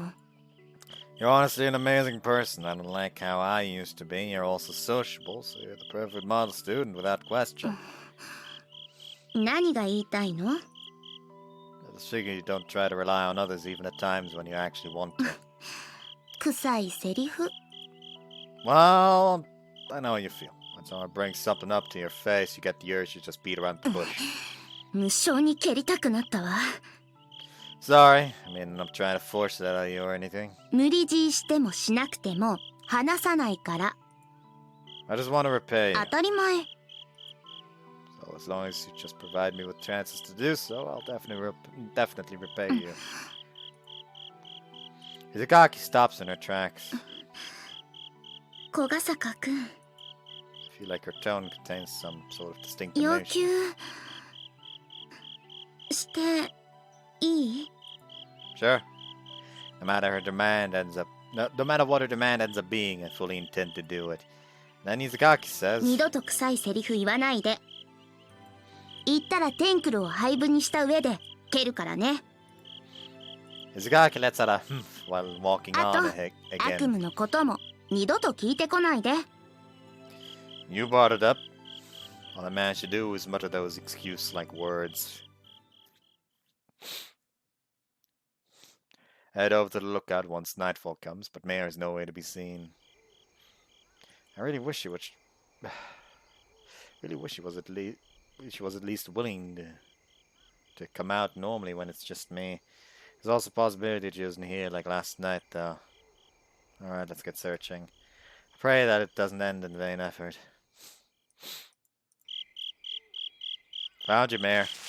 見つかった。 When I pass a certain spot, a leaf falls down from above. Look up to find Mare sitting on a branch. Could you do me a favor and finally stop with the hide and seek? いや、 Put yourself in my shoes for a second. There's no one out to attack Mare anymore, and I doubt anyone doesn't know really visits the lookout. I don't see the need for her to hide. 私のことちゃんと見つけたからいいじゃない。 But I didn't find you last 見 night, つからないようにしてたから。 so you were う there. ん。 Yeah, I was positive she wasn't anybody high, yet it turned out she was here all along. Kinda wish she would have come out い though. や、 But why? You came out だって today. Well, what? Mare turns away huffily. 昨日はあの子がいた。 She probably means he's Sakaki. Too shy to say hello to someone you don't know? 違う。 Yeah, I can only guess you forgot or something, but Mare, you've met Hizakaki だ before. から人見知りじゃないの。あの人、ようくんを怪我させた人。 She says sullenly. I tilt my head in confusion. You're talking about the Shrine Maid Naginata incident the other day? 事件の名前なんか知らないけど、そう。 It was Kosame who had the Naginata, not Hizakaki. 名前なんか知らない。 Mare, she's not who you think she is. They're twins, so I guess telling them apart isn't that easy. え、人違いってこと？ Yeah, the girl who was here last night was Hizakaki Komomo. 誰それ？ Kosame's older sister and the girl that saved you, don't you remember? うん。違う。 Mare looks up at me. 私を助けてくれたのは、 And she gets huffy. なんでもない。 She then turns away from me. 榊もここって誰？ It's Komomo. Like I just said, she is Kosame's older sister. ふーん。 He sure doesn't hide her disinterest. I forgot to ask, but is Mother doing fine? 元気よ。今夜もそのあたりを飛び回ってると思う。 That is a relief. It is a relief to hear that Naginata hit he received didn't leave him with any real injuries. カー君、ここに呼ぶ？ Nah, I'd rather not. He'll likely greet me by scorching my head again. Mare giggles. She's in a good mood again. I ask her. Are you still upset with Kosame? 小雨って誰？ We aren't gonna get anywhere if you keep immediately forgetting their names. そんなの知らない。 Do you hold any hard feelings against the girl that attacked 別 you? に。 And forgiving her is rather hard, but at the very least I don't want you to hold a grudge. うん。 Is that asking for too much? 別に。 We've already had this exchange several times. I haven't received a clear-cut answer from her. ようくんは怒ってないの？ Well, when I think of how she attacked you, I still kinda get the urge to be mad at her. そうじゃなくて、キュンってすること言わないで。 She goes into a よ fluster. うくんだって怪我させられたじゃない。 That was nothing. うん。 You don't need to worry about me, Mir. I'm alright. 別に気にしてなんか。 Thanks for worrying about me anyways. 違うったら。 Now she's even stamping her feet. Kosame herself said she wouldn't attack you anymore. I think we can trust her words so you don't have to worry anymore. Mare stopped stamping her feet. 小雨って子はいいけど、でももう一人いるし。Huh? もう一人いるじゃない。襲おうとしてる人。その人も信用できるの。 Confusion hits me. Wait, which other one are we talking about? そのまま、もう一人よ。ようくんの名前を出して、私をおびき出そうとしてた人。 Was that Kosame? Mare shakes her よう head. くんに怪我をさせたことは別人。声も言葉遣いも全然違う。言わなかっ No, you た？ didn't. なんで怒るの？ It really was someone else? You're absolutely positive. 迫らないで。 She runs away with using her scythe while using her scythe as a shield. あの時は、ホタルのせいで顔は見てないけど、別人だっていうのはわかる。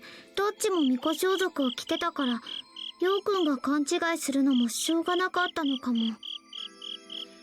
Well, it sure isn't good. It means that I can no longer say with certainty that Mare is out of danger.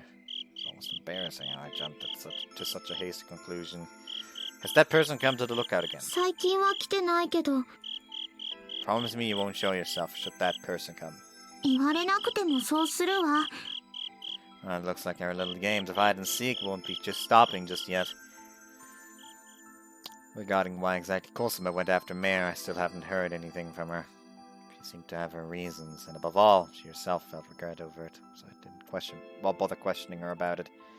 Though a new developed has been thrown into the mix. There are 3 shrine maidens here in Ibarigaseki: Cosima, Izagaki, and Setsuna. Seems like I'm back to square one. I will likely have to ask all 3 of them about this matter sometime soon. Oh, I almost forgot. There's actually a perfect opportunity to talk about this matter. Mare, what are your plans for tomorrow? 予定って言われても、 Can I ask you to come to the lookout tomorrow night? 私は星が見える夜には大抵いるから。 Well, Hizakaki wants to apologize to you for that incident. モココって子ね。 It's Komomo. 別に今さら謝罪なんかいらないけど、 She's kinda what you'd call diligent. 大体謝るべきはモココじゃなくて妹でしょ。 Komomo. Cosima would like to apologize too, it's just that it's difficult for her to say that face to face. So Hizakaki's going to apologize in her stead. Is that okay? 別に謝罪を受けるくらいいいけど、 It's a promise then. We'll come at the same time I came しょ today. うがないから待っててあげる。 We should talk about that other culprit with Hizakaki as well. After all, I think that Hizakaki already heard Kosima's reasons pertaining to the incident. She should at the very least know things that I don't.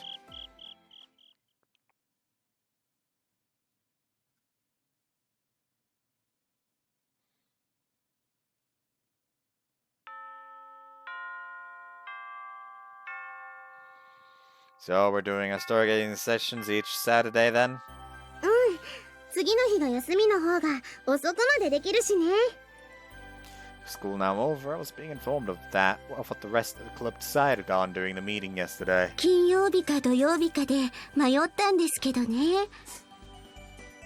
小ヶ坂君を考えると土曜の方が無難ということで落ち着いたのさ。 True enough, on Saturday I won't have to worry about student council meetings cutting into any of my time. Sorry if you guys have to plan around me. その分生徒会で便宜を図ってもらうからね。 Well, no guarantees on that. 今日は生徒会のミーティングは？ Yeah, うん。 I'm still helping you guys prepare for the festival, alright? Believe me. 私は信じますよ。裏切り者さん。 If you do, then why are you calling me that? でも準備が本格的に始まったら実行委員の仕事だって忙しいと思うよ。 It'll probably be limited to after school time though. 準備するのは放課後だよ。 I'll use different time frames like mornings or nights to compensate for the time I won't be able to help after よう school. ちゃん。小ヶ坂さんにそこまで言われると私たちの方が悪い気がしてきますね。ひばり祭が近くなると夜も部室が使用できるようになるから期待してるよ。ありがとうようちゃん。 Okay, thanks. You don't have to slam your face into mine! あとは葵さんが手伝ってくれれば言うことはありませんね。 Oh, isn't in the club room. She's pretty much an expert at it being late at any given instance though, so that is normal.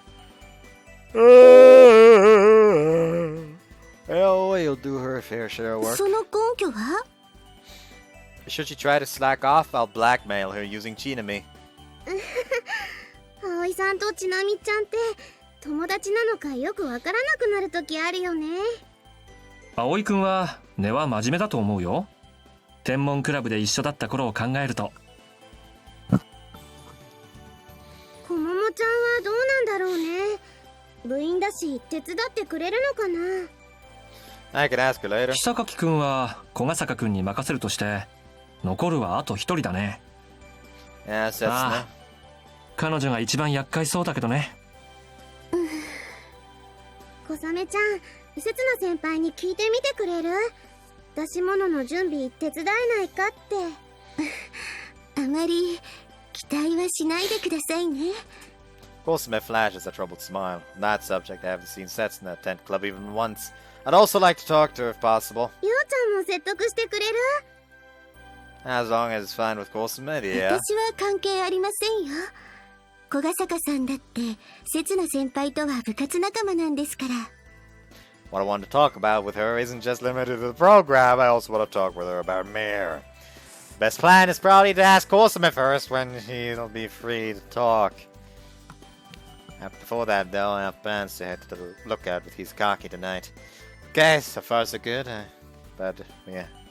But have you decided on what we're actually doing? そうだね。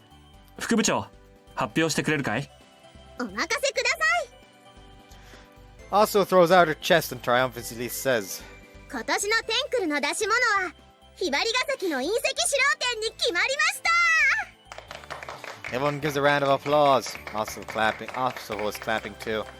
But Higasaki is meteorites? 記録ではね、昔に一つ落ちたらしいんだ。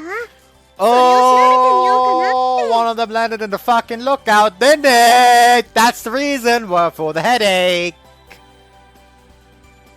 There's also the meteorite at the shrine. Like, I'm just guessing that the reason for the headache is that there's just a fucking massive meteorite just embedded in it, and they decide to build the lookout over it or some bullshit like that. That's my theory, at least.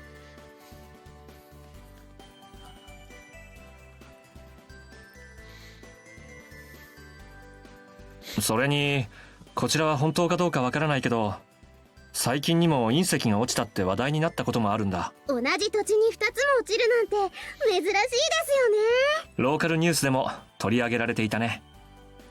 調べる価値はあるんじゃないかってことで決まったんだけど、ようちゃんはどうかな？ Sounds kinda interesting, so I've got no complaints. そう言ってくれると思ったよ。 Frankly, it is news to me that even one meteorite, let alone two, have fallen here by Higasaki. I'll be right back, actually. Hold on. I have returned. Anyways. Frankly, it's news to me that even one... I already read that line.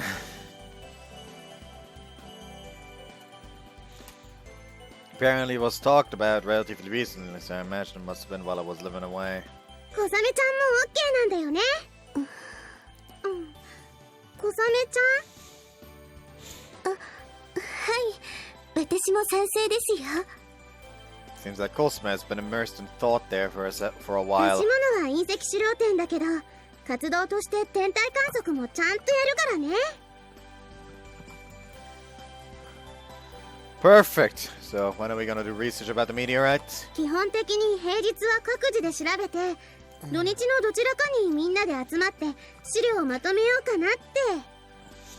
そのあたりのスケジュールは詳しく決まったら教えるよ。 Thanks. Thinking it's about time for me to get going and stand up. 入るわよ。 And at the exact same time, Hizukaki shows up. いらっしゃいませ、姉さん。ええ。と言っても長いはしないけど。生徒会のお勤めご苦労様です。ありがとう。お礼に見せてもらっていいですか？何をよ。言わないでいい。姉さんが切なく早く言わないでいいって言ったでしょ。 Hizukaki backs away from Kosume at full speed as she tries to draw near her. で、小ヶ坂くん、生徒会室に行くわよ。Yeah, I was just about to head there myself. ようちゃんが連れ去られちゃう。あそうさん、よしよし、頭撫でないで。Alright, guys. Sorry, but I have to be on my 小ヶ way. 坂くん、まずは部費アップをよろしく。 I'd like it if you had a little more patience in regards to that.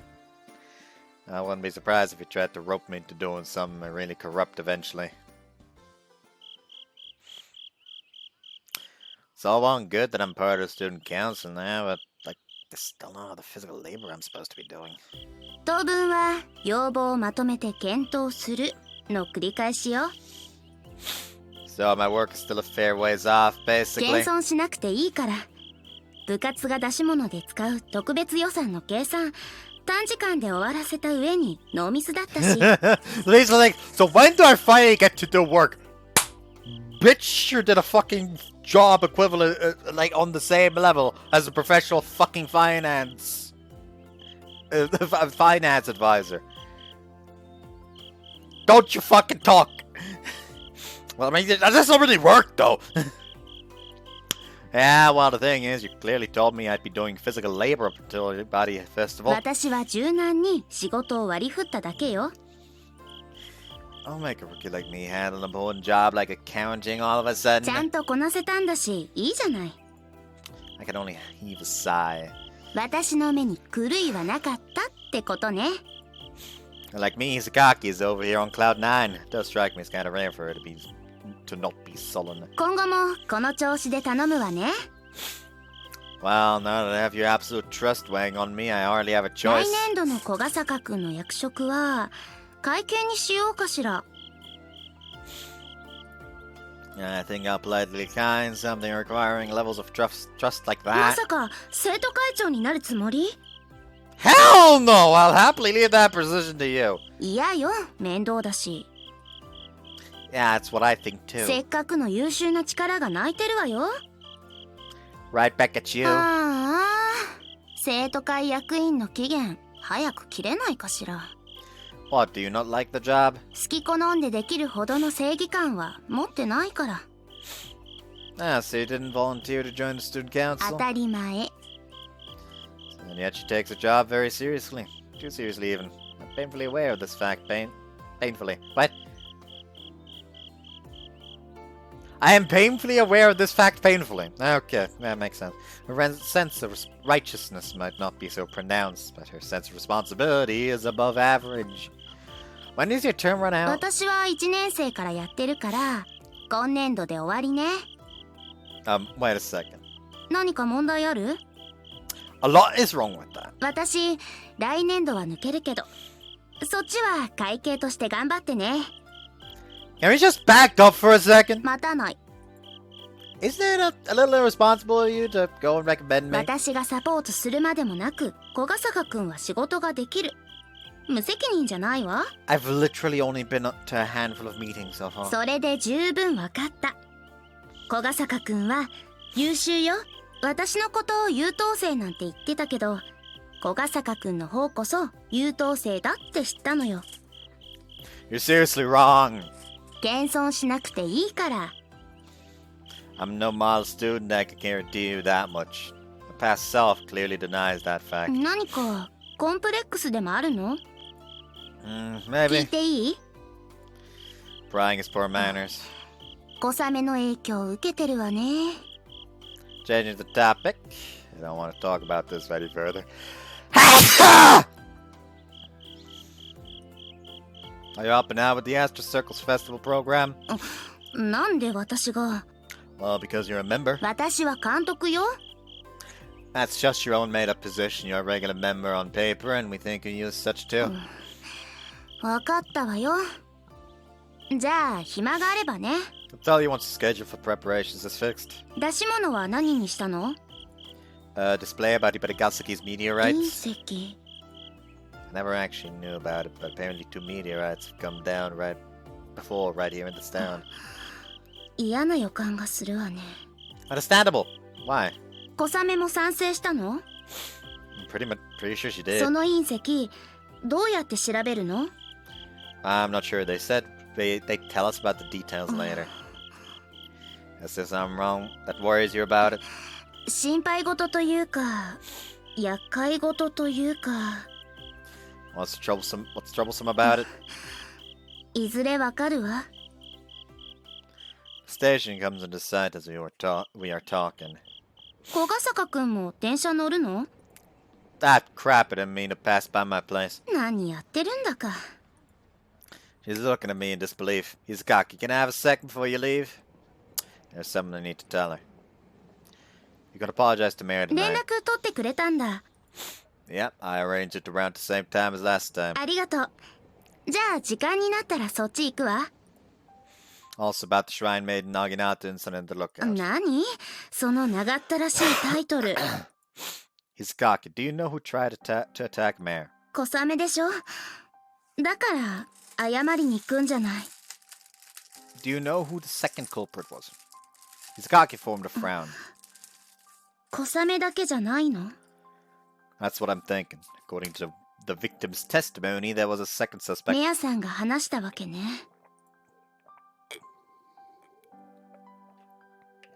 And apparently that culprit was wearing a shrine maiden outfit just like Kosame. 私を疑ってるの？ No, no, of course not. よく言い切れるわね。If you were with Kosame, you'd never have saved me.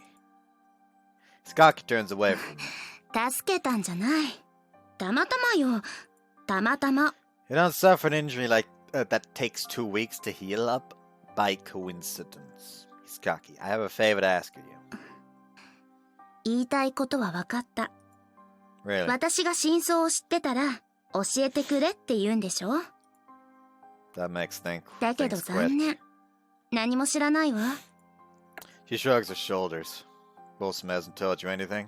小雨はあなたにしたように私にも誓ってくれたの。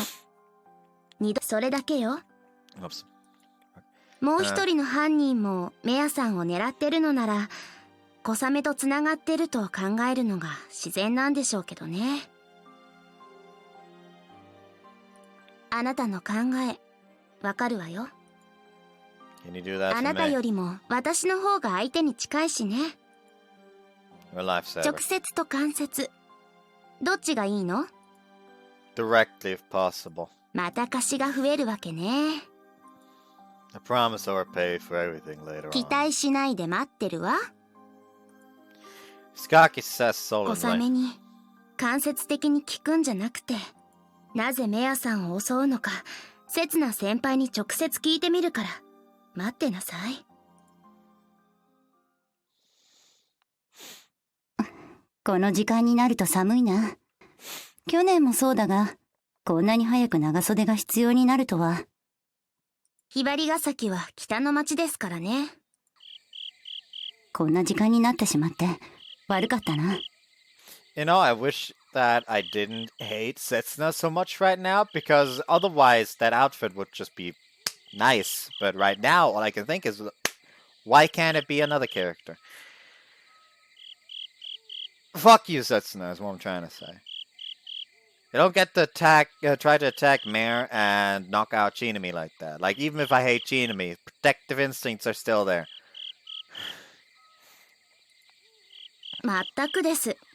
夕方からずっと電話して、ついさっきやっとつながったんですから。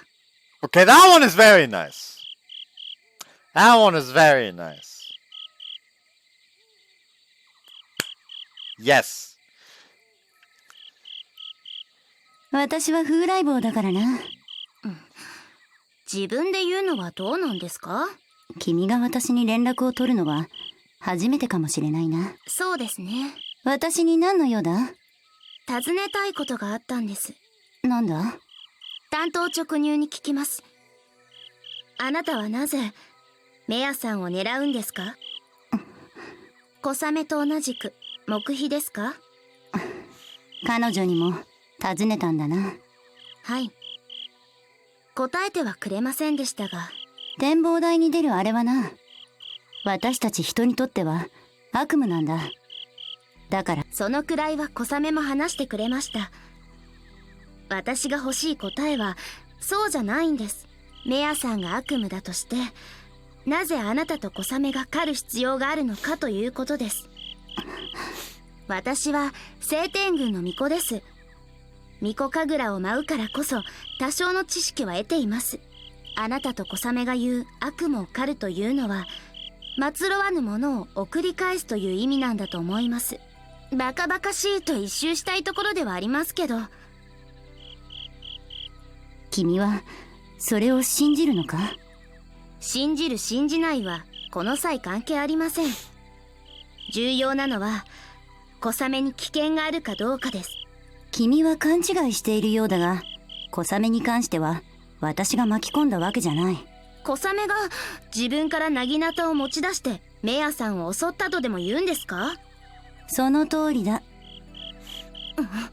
それが真実だからな。そうですか。小雨を危険にさらしたくないのであれば、私を牽制するよりも本人を説得した方が早いさ。話は終わりか。あなたはどうなんですか？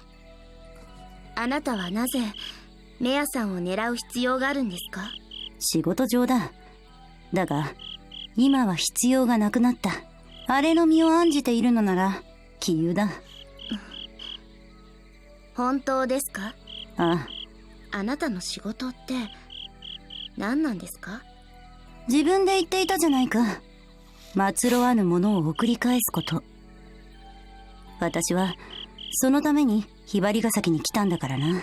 このひばりが崎にはメアさんの他にも祭わぬ者がいるということですか？その通りだ。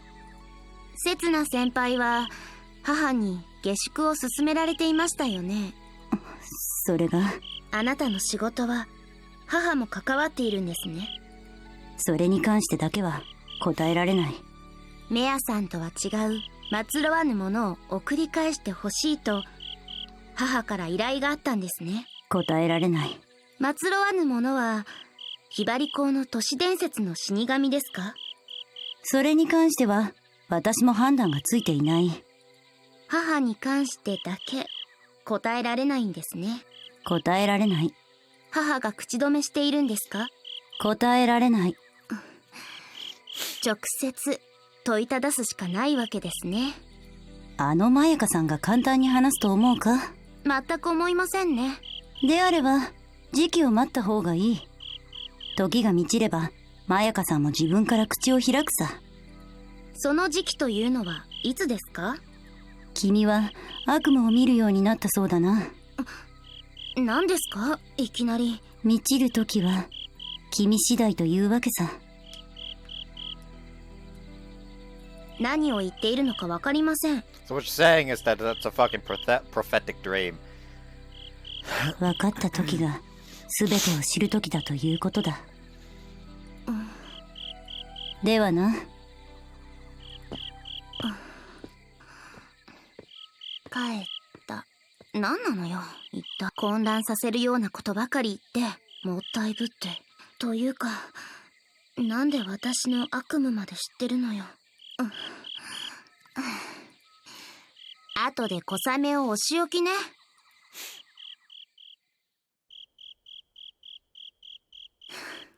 というわけよ。Izukaki's telling me about a conversation with Setsuna on the way to the lookout. この話信じる？ But don't, I can't say with certainty that mares say. 刹那先輩の話を鵜呑みにしろとは言わないけど、私が感じた限りではメアさんはもう安全だと思うわよ。Because of this Grim Reaper other than mare, huh? 死神かは知らないけど人間ではないんでしょうね。 Quite a supernatural story. 非科学的よね。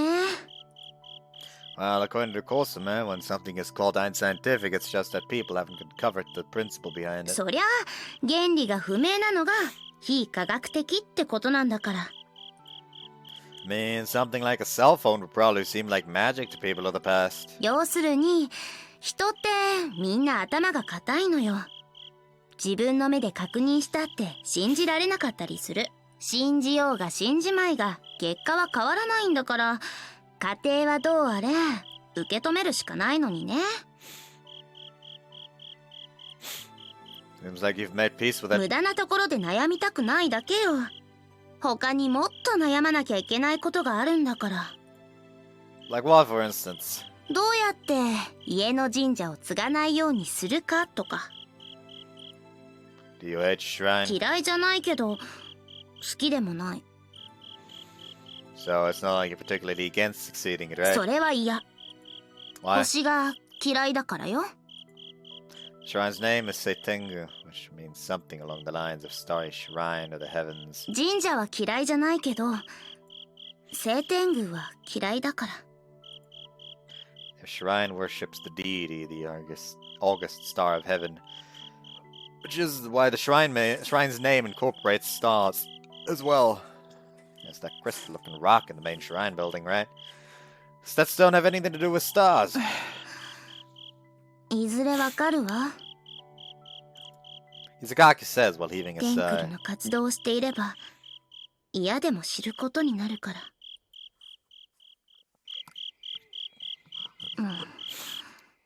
メアさんいないけど。 She's hiding. 約束取り付けたって言わなかった？ Well, I didn't know whether she was really safe, so I told her not to show herself before people. 私たちの前にまで出ないのはどうなのよ。 Stop complaining and get 面 searching. 倒ね。 In contrast to her complaints, she goes ahead of me as we're looking for Mare. Found you. 見つかってあげた。 Finding her tonight was easy. Just like she said, felt like she herself came out. Just like the promised Mare, I brought Izaki along. I meant to go ahead and introduce her, but Mare hid herself behind my back before I could get the chance. 嫌われてるみたいね。 She's just shy. Well, Mare, can you be a good girl and say hello? 子供扱いしないで。 Mare pokes her head out from behind me and peers at Izaki. こんばんは、メアさん。こんばんは。もうここ。それ誰のことよ。この子、謝罪どころか怒ってるんだけど。 Izaki, you want to apologize, right? そうね。メアさん、先日は申し訳ありませんでした。妹に代わって謝罪します。榊もこもこ。だからそれ誰のことよ。この子怒ってるんだけど。 Izaki, there's something you want to give her, isn't there? そうね。メアさん、つまらないものだけど、よかったらどうぞ。つまらないものなんかいらないわ。だんだん腹立ってきた。最初から怒ってると思うんだけど。可愛くない子供ね。それはそっちでしょ。 Yeah, I already imagined things would turn out this way. Do you dislike sweet stuff, Mare? 別に。 Izaki, she says she'll accept it. 本当でしょうね。 Izaki holds out the gift she brought along, though Mare doesn't take it. ようくん、 What? 毒味して。何が何でも私を怒らせたいよね。最初から怒ってると思うんだけど。 Well, anyway, Mare, you'll forgive Izaki, 別 yeah? に。 There you go, you're all friends ど now. ういうわけよ。 They're all friends now. She is pressing it against her forehead. Here, Mare. I'll pass you Izaki's gift. Mato comes down from atop Mare's head and takes the gift into his mouth. Giving it to him? Seriously? 後で一緒に食べるから。 I guess Mato will serve as Mare's food taster. ちょっと待って。その生き物、何？ Izaki is staring in fright at Mato where he's parked on Mare's head again. ドラゴン？ Oh, this is your first time meeting him? 一度見た気もするけど、でもあの時は手が痛くて。 Yeah, she sure didn't have the leeway to concern herself with that back then. Well, then I guess I'll formally introduce you to him. This little guy's Mare's pet magpie. くん、挨拶。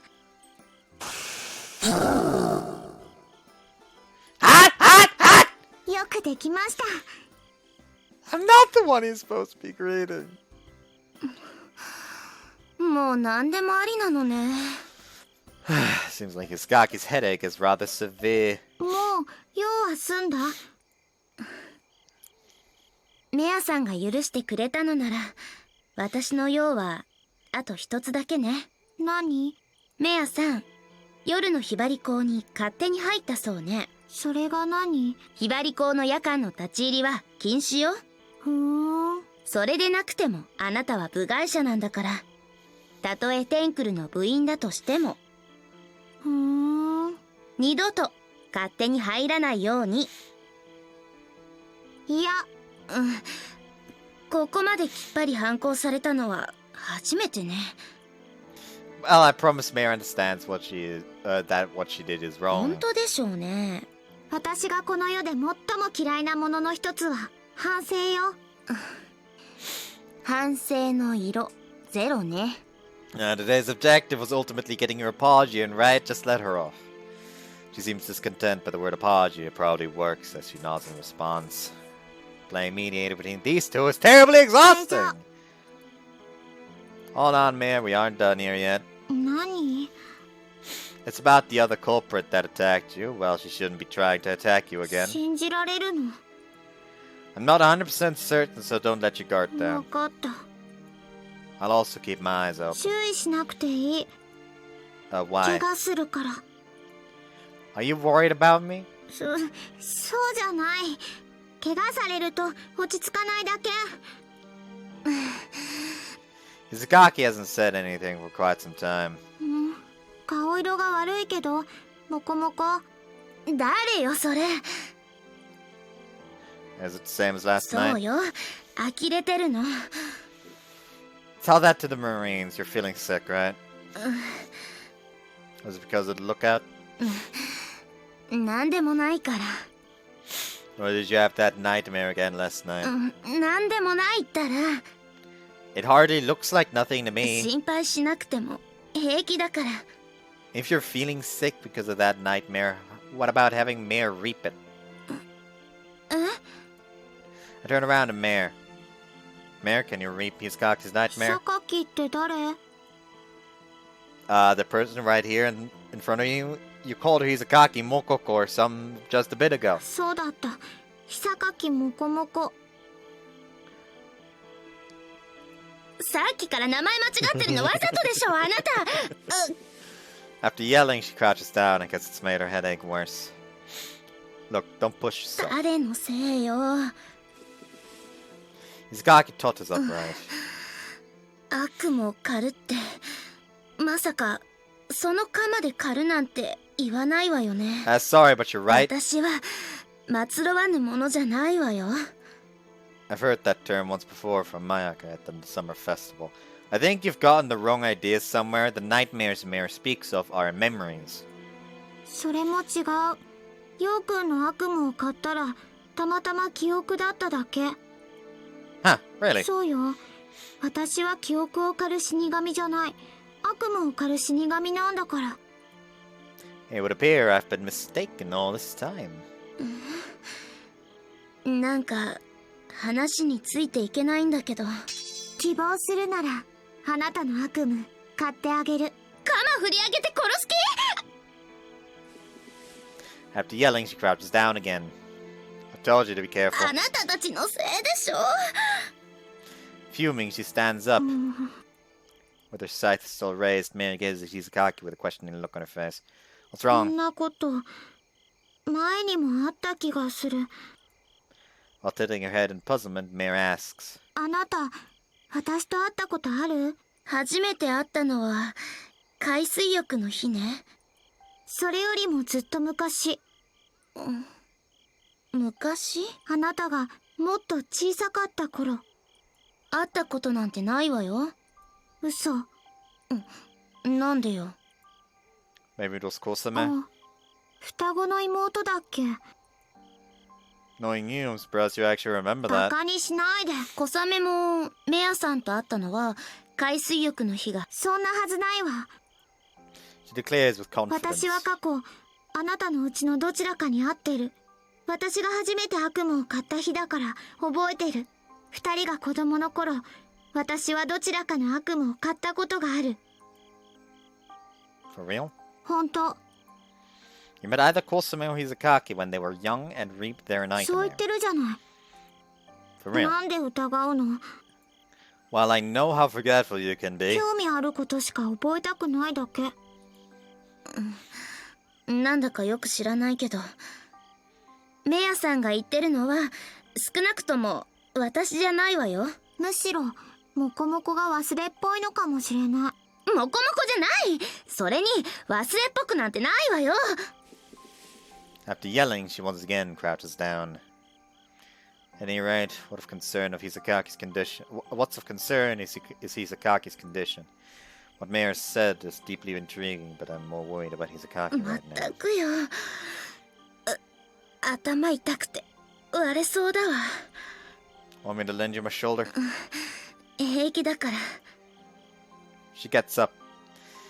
She just said her head felt like it split open, but the moment I worry about her, she puts up a tough front. Mayor, I have to take Izukaki home, so we're heading out 悪 now. 夢は狩らなくていいの？ You call Izukaki. あのね、そんな鎌で狩られたら大怪我どころじゃ済まないでしょ。まあ、そうね。 Mayor raised one concern of her mouth to form a roguish smile. One corner of her mouth to form a roguish smile. 私も狩るんだったら、あなたが悪夢を思い出してない時にやってしまいたい。それに、ヨウくんの悪夢以外は約束にないからね。 Leaving those parting words behind, Mayor then disappears. Let's get going, shall we? If it's hard for you to walk, I can always ask Shino to drive over and pick us up. いいから。迷惑かけられないわ。Even though she's tottering, she still walks in front of me. Hold on, Izukaki. 平気だから。You look the exact opposite of いい okay. から。 I'm calling on した Shino. ら蹴るわよ。 Things won't get anywhere if we just keep on going back and 歩 forth く like く this. らいわけないから。 Her feet were wavering, yet she's walking on without whining. No longer able to bear seeing her like that, I grab her arm. 何するのよ。 I'd actually rather piggyback you, but したら yeah. 蹴るわよ。 Yeah, I know. Carrying someone on your back requires the cooperation of the other person. So you leave me no choice but to do this. Fucking smile on his face. I'm gonna have to censor this again, motherfucker. Get rid of the fucking number, please. Thank you.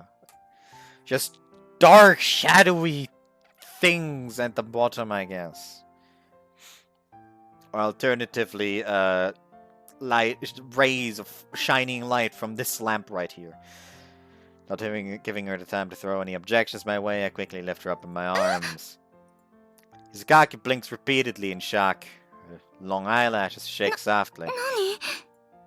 She's absently gazing up at me, which I can only guess is a result of her mind being unable to keep up with the sudden development. I can feel the soft sensation of her body weighing down on my arms, her warm body heat. She's a lot lighter than I expect, so much so that I can probably run with her in my arms if I feel like it. Though of course I'd better not, since the ensuing jouncing of her body would only serve to tax her more. I walk down Yumemi Hill. あれ？私。 She's finally starting to grasp the situation. It's probably in my best interest to get to the station before she can start hurling complaints. I quicken my pace. As I do, I make sure to keep her body from な joggling. んて。嘘。 He tightly grasps my clothes. 私。小ヶ坂くんに。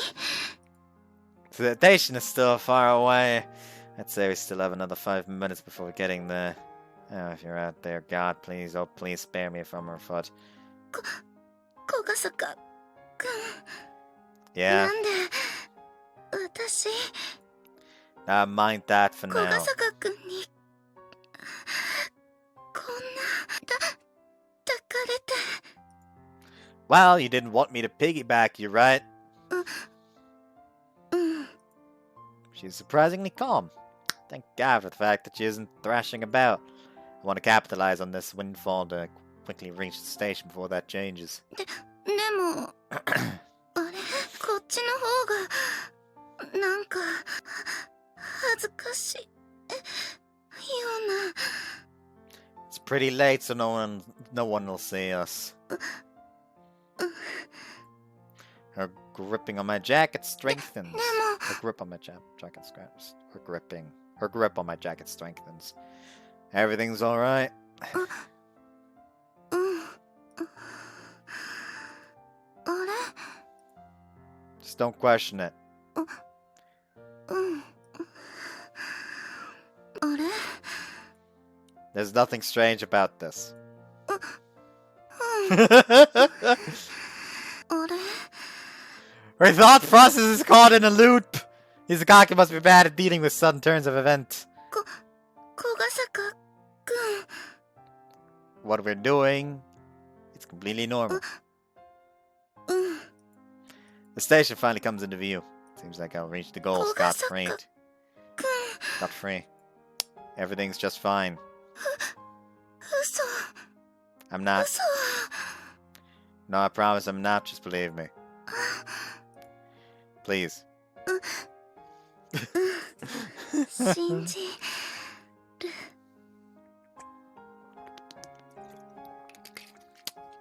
He's just fucking gaslighting her like, this is normal. This is completely fine. This is a completely average day. あれ Just believe me. 小ヶ坂くん Yeah. これ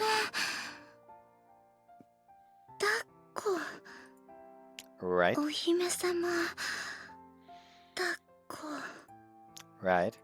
なんで Now mind. どうして小ヶ坂くんが Because you seem to be in pain.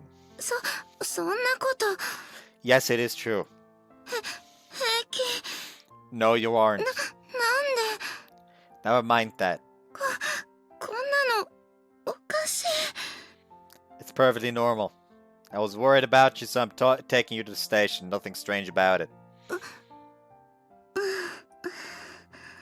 あれそうなの Yeah. We arrive at the station.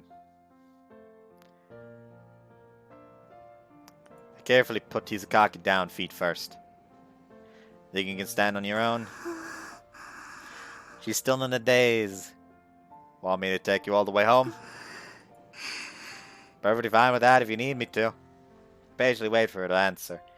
She might have a fit once she comes to her senses, but I'll deal with that when it happens. 小ヶ坂くん With her eyes cast down, she mutters in a low voice. Yeah, want me to take you home? Is this when the kick happens? 二度としないで On the way here, I didn't realize it since it was dark on the street. But this is the station's rotary, and there's plenty of artificial light making it impossible to hide. 要求だか Her face is so scarlet it actually makes me feel ら for 破 her. ったら許さないからね Um, 許さないから she says in a vexed tone, turns around and storms inside the station. Not tottering anymore. There's no way in hell I'm getting a kick next time I see her. No, I'm not getting a kick next time I see her. A wave of dejection washes over me.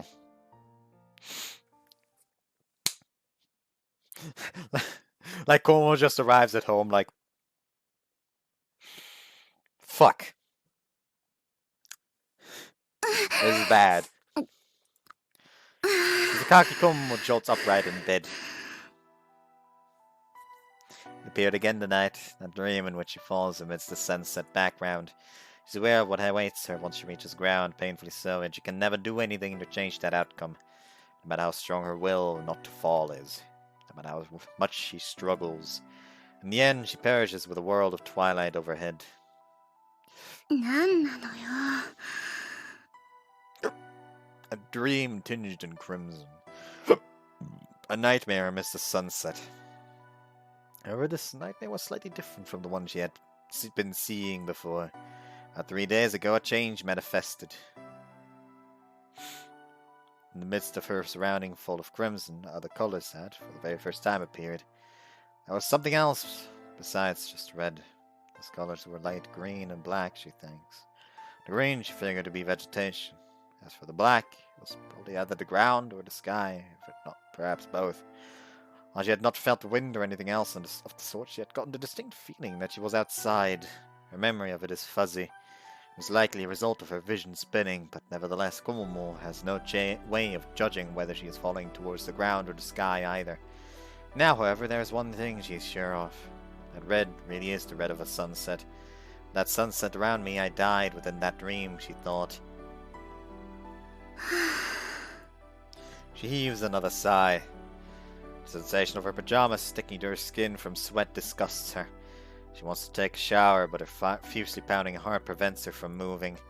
She decides to stay still until her heart settles down. どうして Why have new colors appeared in that nightmare? Komomo wonders. She ponders. There has to be some sort of trigger, she feels. It could only be the occurrence of something significant, or which in turn also affected her nightmare. In all the numerous books she'd read on the topic, they always asserted that reality and dreams were closely intertwined. Komomo ruminates further. If she can locate what it was that caused the change, then perhaps it will lead her to a way to get rid of it for good. She's already sick and tired of being tormented over and over by this nightmare. She would rather it simply went away. But if she has to continue seeing it, she'd like to at the very least be able to change it to a dream that's more restful. 頭も痛いし。 While she believes that the root cause of her headache stems from having gone to the lookout, her nightmare seems to amplify it. Thanks to that, she hasn't been feeling well lately, which also worried Kokasaka, leading to that, of all things, happening. She starts to recall it before instantly burying her face in her blanket. Stop, she chided herself. The nightmare is what I ought to be focusing my attention on right now. She then lifts her head up from her blanket. Placing her hands on her hot cheeks, she orders them to return to normal. Anyhow, I have to find this trigger, she tells herself. It was 3 days ago when the change appeared in her nightmare. Since today is Saturday, that means 3 days ago was Wednesday. Komomo thinks back on what happened last Wednesday. It was the day Yule carried her like a bride. She ends up recalling it in full detail, causing her to slam her face into her blanket yet again. With her thoughts starting to go in circles, one particular possibility hits her. Don't tell me. No way, she frets. まさか、そのせいなの? It just might be because he did that to her. 3 days ago, on the way back from the lookout, the suddenness of it all startled her beyond reason, and she couldn't process what was going on at all. Once back to her senses, her heart was aching. She then tried to forget about it on the train, but couldn't do so. Back home, so much as thinking about it would be enough to cause her face to grow hot. Maybe something like that has even seeped its way into her dream. なんで、こんな... Instead of her head, it is now her chest that hurts. Komomo didn't see Yo on Thursday or Friday. The fact that there had been no student council meetings during that time is certainly part of the reason. However, above all, she just didn't know how to face them. She had imagined how great it would be if she could kick that memory out of Yo's head and afterwards also kick it out of her own. Imagined it more than once at that. 本当、最悪。 Looking back, it's clear that to her, she should have just told him to let her down the second he lifted her up. Komomo can only explain it by thinking there must have been something wrong with her at that time. She wants to believe it was all just a product of coincidence. There was no way she could tell Yo him if it killed her. At the next thing she knew, after she was in his arms, her headache was gone. 驚いたせいで痛みが飛んだだけでしょうけど。 She tells herself that the fact that her headache disappeared again now is just that recalling that Bridal carry filled her with unrest. It's gonna be a case of she's actually gonna fall at one point. Like, it's basically the dream come real. And he's just gonna steadass just fucking catch her down there or something. That there is no other reason beyond that. That there is no other reason beyond that. But that there's simply no way there is. She heaves a sigh. Her cell phone is blinking. That's new. It seems she's gotten a message while she was asleep. She checks the time on the display only to realize it's already past 10 a.m. While it may be the weekend, it's still a pretty late time to get up for the usual Hisakaki Komomo. 疲れでも溜まってるのかな? Komomo opens the message. It is from Yo. At that instant, she feels like her sunken mood lifts. Realizing that, somehow she can't forgive herself for feeling that way.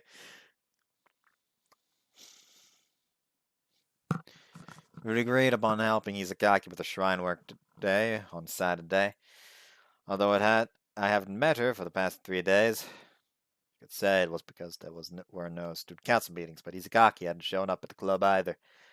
Maybe she was mad at me. Well, not like I can blame her much, saying that's how I just suddenly picked her up like that. At this rate, she might have forgotten about me coming today. And even if she hasn't, there's a fair chance she won't be out waiting for me. I sent her a message as a reminder, but didn't get a reply. So I'm also prepared for not finding anyone at the shrine grounds. 遅い but- わよ子がよ。 Stop calling me Kogayo. Just like usual, Sakaki's outside, already sprinkling the water. いい加減10分前行動くらい守りなさいよ。 Sorry, train kinda came later than I thought. ダイヤくらい調べなさいよ。都会に比べたらひばりが崎は電車の本数が限られてるんだから。 And when I'm not late, so what's the big deal? 10秒の遅刻。 How fussy can a girl get?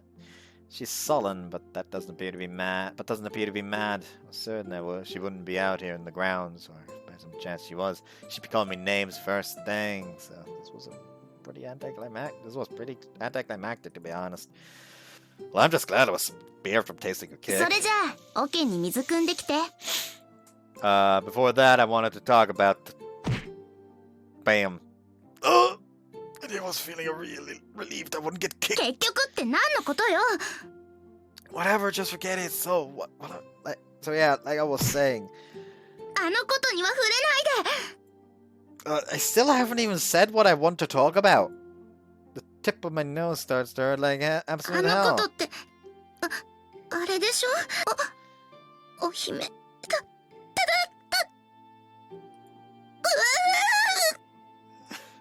She caused herself to go off, squirming in agony, just like that.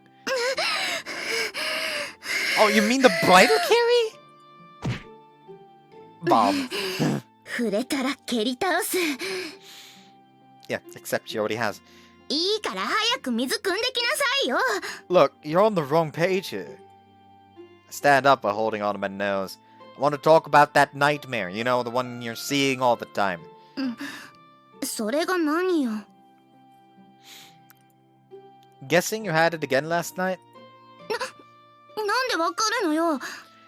Your face, it's pretty pale. Though you seem a lot better than you did the other day. BAM! Do you have to be 10 times more aggressive than usual today? Like, what the 触れ hell? ないでって言ってるのに触れるからでしょ。 But I guess you must be alright if you have this much energy in you. 誰のせいだと思ってるの。 Mine? 誰 BAM. もあなたのおかげで治ったなんて言ってないわよ。 Fancy that? Neither did I. Well, all that matters is that you're feeling better. I don't care why. Though I was honestly thinking of asking for Mare's help if you were still in a ton of pain today. Seeing how she's doing, I guess we should be fine. それメアさんが悪夢を狩るっていう。 Yep. 悪夢の前に命が狩られそうなんだけど。 Mare's scythe only works on nightmares. You don't feel a thing, I promise. Izakaki made a confused expression. I haven't mentioned it to you, but she reaved my nightmare once before, actually. At that time, I didn't feel an ounce of pain, just one specific memory spotlessly disappeared. 小ヶ坂くんも悪夢を見てたの？ Not really. In my case, it was more of a memory, you'd say. The lookout girl's name. Become unable to recall that memory that is so precious to me ever since. After having that memory taken, there was a short time when I had a grudge against Mare for it. But, well, unlike in my case, you'd be happy if that nightmare was gone, right? そりゃあ見ないに越したことはないけど。 Want me to ask Mare? Kind of have the feeling she doesn't believe any of this. Even so, I reckon she can accept the effect itself, irrespective of that. If she gives it a shot half in doubt, and her nightmare vanishes in the process, that would be a win. It is just that we have to be cautious. Although we want to get rid of her nightmare, some memories might get raped instead, like what happened with me. Yes, it is also something where our only option is to ask Mare about it. 本当に私の悪夢をなくしてくれるの？ Well, we'll have to ask Mare for the specifics. But Mare's a nightmare reaping grim reaper, so yeah, she will. After some も hesitation. し本当に悪夢がなくなるのなら、やっぱりいい。 She turns away 人 from me. に頼るようなことじゃないしね。 Don't force yourself to just take 無 it. 理じゃない。Don't put on a strong face. 強がってない。 You can rely on me, alright? 頼りたくないから。 Well, just know that if I ever spot you in pain again, I'm taking you to Mayor even if you say no. そんなことしたら蹴るからね。 Before you can, I'll lift you up and take you in my arm. いややったら蹴るからね。 You already are kicking me. I wouldn't be surprised if the bone in my nose was broken about now. この話はもう終わり。早く水汲んできてよ。 Get it to stop throwing water at me. Exhaustion coursing through my body, I head to the usual faucet. 小ヶ坂さん、こんにちは。 When I come back to reality, Kosuma is 姉 standing さ near んと me. 騒いでいる声が聞こえたので、つい覗きに来てしまいました。 If you could put some reins on that wild horse, it would be much appreciated. 私が乗りこなすには荷が重そうです。 If you of all people can't get her under control, then I guess no one そ can. んなことはありませんよ。 Alright, I forgot about い Mayaka. え、小ヶ坂さんです。 If you've been watching the whole thing, then you know that I get thrown off the saddle over and over. 相手は喜び勇んで暴れているだけですよ。 Seemed the exact opposite of me. 私にはわかるんですよ。 Because you're her younger twin sister. Kosuma flashes a smile, then walks over to Hisakaki. I open the faucet while heaving a sigh. どうぞ、麦茶ですよ。 Thanks. I'm dropping by their house practically every day after work. Yikes, this tea is hot. もう秋ですからね。そろそろ木枯らしが辛い季節です。 I suppose down in the city I used to live in, the first winter wind is still a ways off. 涼しくなってきたし、打ち水もそろそろ終わりにしていいかもね。そうなったら掃除だけになりますね。今後は落ち葉を集めるだけでも大変になるし。 We could use those to roast sweet potatoes or something. いいですね。秋が深まったら買っておきます。ま、何はともあれ、お疲れ様ということで。 They of us sip the hot barley tea. To think of it, I've got something to notify you of, Hisakaki. 何？ It's concerning the Astro Circle's meteorite そ display. れをひばり祭の出し物にするのよね。私たち、おととい、昨日と学校の図書室で隕石について調べたんですよ。そう。ちゃんと活動してるのね。See, we've decided to gather up tomorrow as well. We've decided to gather up tomorrow as well to continue with our いいんじゃ research. ないの？ And you're taking part too. なんでよ。 You're a club member too. 私の都合も考えてよ。 Do you have any plans? あるわよ。 It's blatantly obvious you were about to say no, but quickly switched and said yes. 本当にあるのよ。 And what are they, if I might ask? 境内の掃除。 That's literally what we just did. 落ち葉で汚れやすいのよ。 No significant amount of leaves are gonna pile up in 24 hours. とにかく、私は忙しいのよ。 Is it your turn tomorrow? そうよ。違いますよ。口裏くらい合わせてよ。でも、私の当番ですから。じゃあ、手伝ってあげる。ありがとうございます。 Of course, man, you're still participating tomorrow, right? はい。掃除くらい短時間で終わりますから。 Which means, Hisakaki, that you can also participate once the two of you are done. 姉さんも連れてきますね。明日は、一日がかりで石畳にワックスでもかけましょうか。Well, you're trying to fool with that, seriously. 姉さん、ご一緒しませんか？小雨、当番は代わってあげる。一人で行ってきたらいいじゃない。Kosuma makes a disappointed face.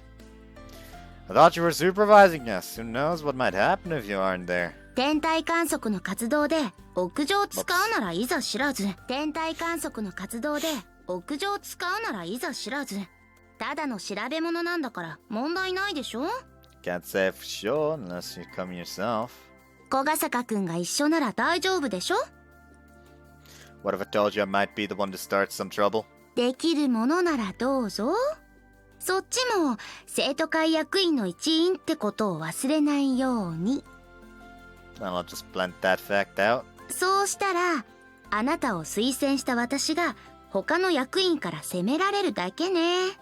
So you better come and watch. 小笠原くんは無責任な人じゃないって知ってるから。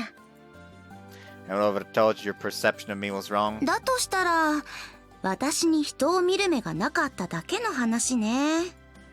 There's no indication anywhere for folding. 軍配は姉さんに上がってしまったようですね。 You're seriously not coming, Izakaki? くどい。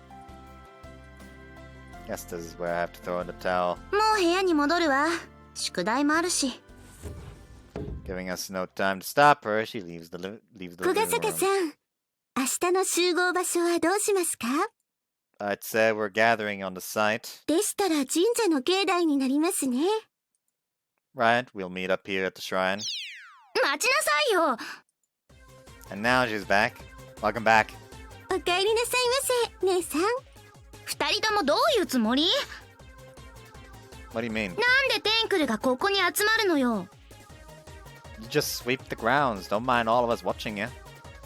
姉さんは気にせずお仕事頑張ってくださいね。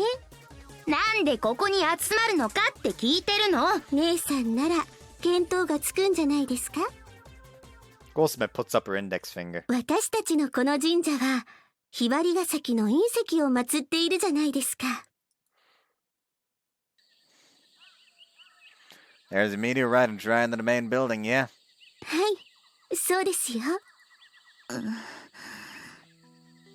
When we were going through the materials in the library, we found a passage saying that. Then we checked back with Kosama and she confirmed it. Also, of course, responded with a, "You could have just told us so earlier," to which Kosama made a bit of a troubled expression. While the summer festival and Kagoda dance are quite renowned, the fact that a meteorite is enshrined here isn't common knowledge, apparently. 社殿って普段は鍵がかかってるから部外者は入れないけどね。 Which means we probably can't take a look at her right now. On the last day of the summer festival, I remember seeing a stone on the altar where Hisakaki had performed her Kagoda dance. First called it a crystal, but Mayaka corrected me, saying it was actually a mineral. Tomorrow we'll all be dropping by the shrine together to have Mayaka tell us about this meteorite in more detail. Yesterday we decided we'd all come here, though, well, you obviously wouldn't know that since you didn't come. まあ隕石を調べてればいずれこうなるって予想してたわ。お母さんにはもう話してありますので、明日はお待ちしてますね。 Yeah, wait for us together with Hisakaki. You're joining us, aren't you? 私がいないとお母さんが何話すか分かったものじゃないからね。家族のアルバムで盛り上がるのも楽しそうですね。絶対させないから。 Alright, I'll be on my way then. はい。また明日ね。Hisakaki? Hisakaki frowns questioningly. We'll be seeing each other tonight, so it's not tomorrow. We have our stargazing sessions on Saturdays. Don't tell me you forgot. うん、忘れてたわよ。参加するんですよね。 Of course she is. I mean, she just said that. Unlike doing some research, stargazing sessions on the rooftop could potentially cause trouble. あなたたち、後で覚えておきなさいよ。Oh, do I finally get the punishment too? しないわよ。 Next to her gleeful smiling Kosame, Hisakaki remains huffy until the end. But yeah, I think I actually just perfectly ended it right where the route starts. I'm actually kind of proud of myself. How you liking our session today, Hisakaki? Asked Hisakaki for her impressions after her second round of stargazing. 今のところ健全ね。 As it always is. それを決めるのは私だから。 I mean, I'm on the student council too, technically. 生徒会内では私の方が発言力は上よ。 Can't deny that. As it stands, I'm still just a rookie. Did you enjoy the actual stargazing yourself tonight? まあまあだった。 Do you hit the stars averagely? そうね。望遠鏡で覗いた星は新鮮だったけど、好きになるかは別問題だから。 You sure are a tough nut to crack. わざわざ夜に外出してまでやりたいとは思わないし。 Alternatively, There's also a chance of the nightmare she's having not being a nightmare, but a memory. It's a memory of back 10 years ago, I think they said, when she last had that nightmare. But it wasn't actually a nightmare, it was something that actually happened. And it was reaped, so she completely forgot about that memory. But now that she's gotten back into contact with the Lookout, it's starting to resurface. And it's starting to, like, bleed back to the front of her mind more and more. It's also an option. My mind is... that's Komomo's line still. Harsh words there. She is also helping with packing up the task-up. That is, of course, to the extent that her inexperience allows. I guess this is because, well, she didn't help on her first session. She watched us all do it and remembered that for this time. She does complain a hell of a lot, but she also goes about her work industriously. 制服の衣替えはまだだけど、この気温だと冬服着たくなっちゃうね。 Also, is hurting your shoulders while trembling. Night wind is too strong, but it is pretty chilly. Maybe we can wear our winter uniform specifically for our stargazing sessions. How does that sound? 賛成。却下。なんでだよ。衣替えの移行期間は9月下旬から。規則で決まってるんだから。Here's the thing, that's nice and all to follow regulations. But the school also shouldn't force students to stand in night on a windy rooftop in outfits like that, because that's just gonna cause sickness.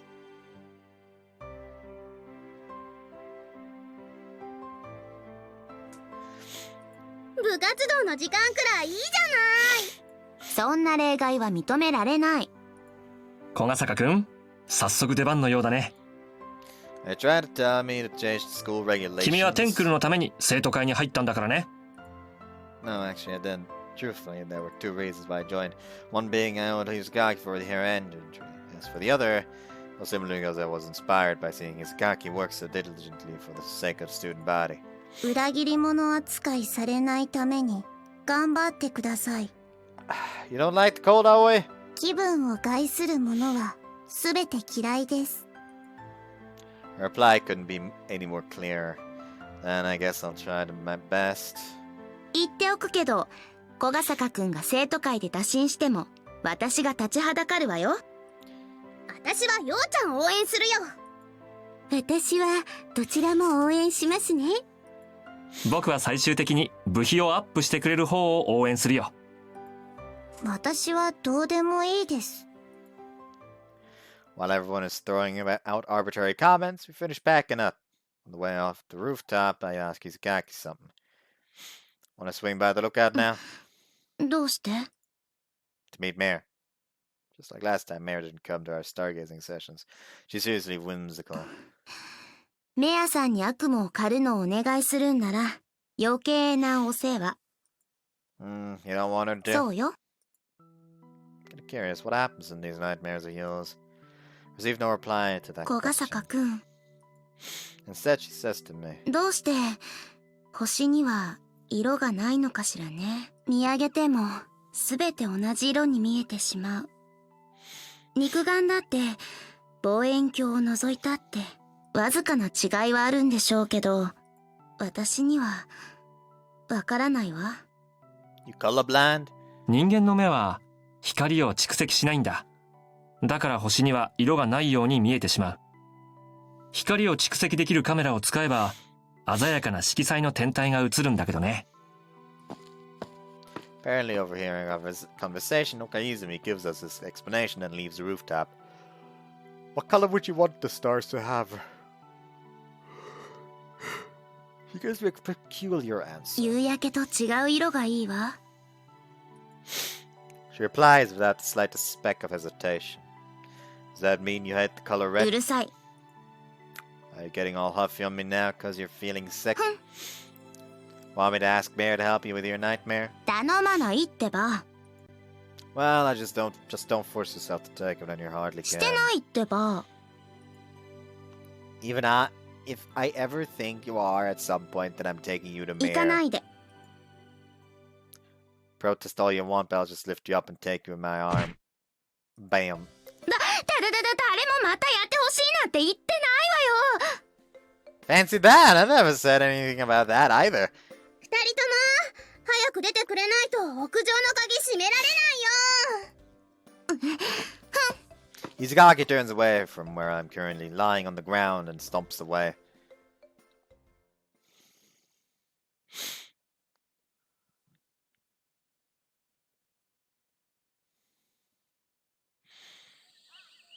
Oh. 集合時間は3時じゃなかったの? Well, you said you've been doing shrine work today. I get to the shrine grounds an hour before the appointed 別に time. 手伝わなくていいわよ。 You're the one who told me to help out on the weekends, though. 小笠原くんって律儀よね。 My conscientiousness still can't compete with your earnestness. じゃあ水汲んできて。 She pushes a bucket onto me.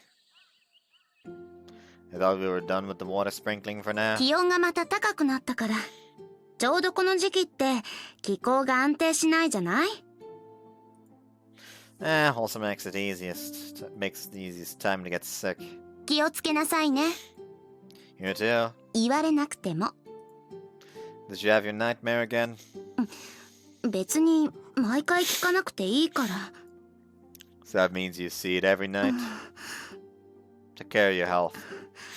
気をつけてどうにかなるものじゃないわよ。 Then let's... 却下。 Not only was it quick, it was indifferent as all hell too. Sheesh. 何度も同じやりとりさせるからよ。 Well, even if you don't want to ask me for help, if you ever look like you're in serious pain to me, I'll just lift you up and take your arm. BAM! 何度も同じやりとりさせないでよ。 This one was also a super fast reaction, but it wasn't indifferent. 早く水汲んできてよ。戻ってこなくていいから。 I won't be able to give you the water if I don't come back. やーちゃん、おはよう。 Also has shown up. こももちゃん、みこさんやってる。なんでみなほしさんまで来るのよ。 I mean, like we did tell you we were meeting up here. まだ時間じゃないでしょ。やあ、お揃いで。お待ちしてましたよ。なんで続々やってくるのよ。天体観測の日はいつも1時間前集合だったから癖になってるのかも。葵くんは遅刻だろうけどね。こももちゃん何やってるの？なんでもいいでしょ。打ち水だね。ミコの格好だと絵になるな。私もやってみたいな。では水場からひしゃくを持ってきますね。 I imagine we'll be done a flash of all of us help. なら僕も手伝おうか。人数分のひしゃくを持ってきますね。なんでこんなことに。 Man, gotta say, with just you wearing Shrine Maiden clothes, you totally stand out. わかってるから嫌がってるんでしょ。 So for some reason, Astra Circle water sprinkling session commences. The result, the shrine grounds are now flooded. 雨が降った後みたいになってるんだけど。巻きすぎましたね。あまり風流じゃなくなったな。Guess we'll have fun with the sweeping now. Guess we'll really have fun with the sweeping now. あなたたち仕事の邪魔しに来たの？それやめんか。 She snatches the ladle out of Osa's hand. もうまやかさんから話聞く時間？ちょうど1時間経ったみたいだね。お話は家のリビングで聞きましょうか。到着しました。 Not always else here that makes all of us. それじゃこれよりひばりが崎の隕石公演を始めます。 Come on, Izakaki, let's go. その前にこの惨状どうにかしなさいよ。 We can just wait for it to dry. 掃除はどうするのよ。今日のお仕事は雨のため中止ですね。Come on, Izakaki. 後で覚えておきなさいよ。Oh, I'm getting punished. しないわよ。As they all set off for their house, Hisakaki also follows, albeit peeved. I like how he's basically like, oh, I'm finally getting to know what that is. 適当に座っていいわよ。 Hey there, fellas! Actually, no. Hey there, fellas! The comma is important to be placed in the right position, you know. Mike is waiting us in the living room. We're a considerably large group, but both the room and tatami mats are spacious, so there's space enough for all of us. 私、お茶を持ってきますね。 Kosame disappears into the kitchen. Okaizumi bends himself forward. 今日はありがとうございます。部長の岡泉です。ああ、堅苦しい挨拶なんかいらないから。名前くらいは小雨から聞いてるし、それにもともと知ってる子も多いから。海水浴の時はお招きありがとうございました。いいえいいえ。まあ、その時に全員の顔見てるしね。So that means there's no need for self-introductions. さすがに大所帯になってるわね。Hisakaki also shows up in the living room after changing out of her shrine maiden outfit. 姉さん、お茶運ぶのを手伝ってもらえますか？はいはい。お母さん、適当に話進めてていいから。私たちはもう知ってる話だし。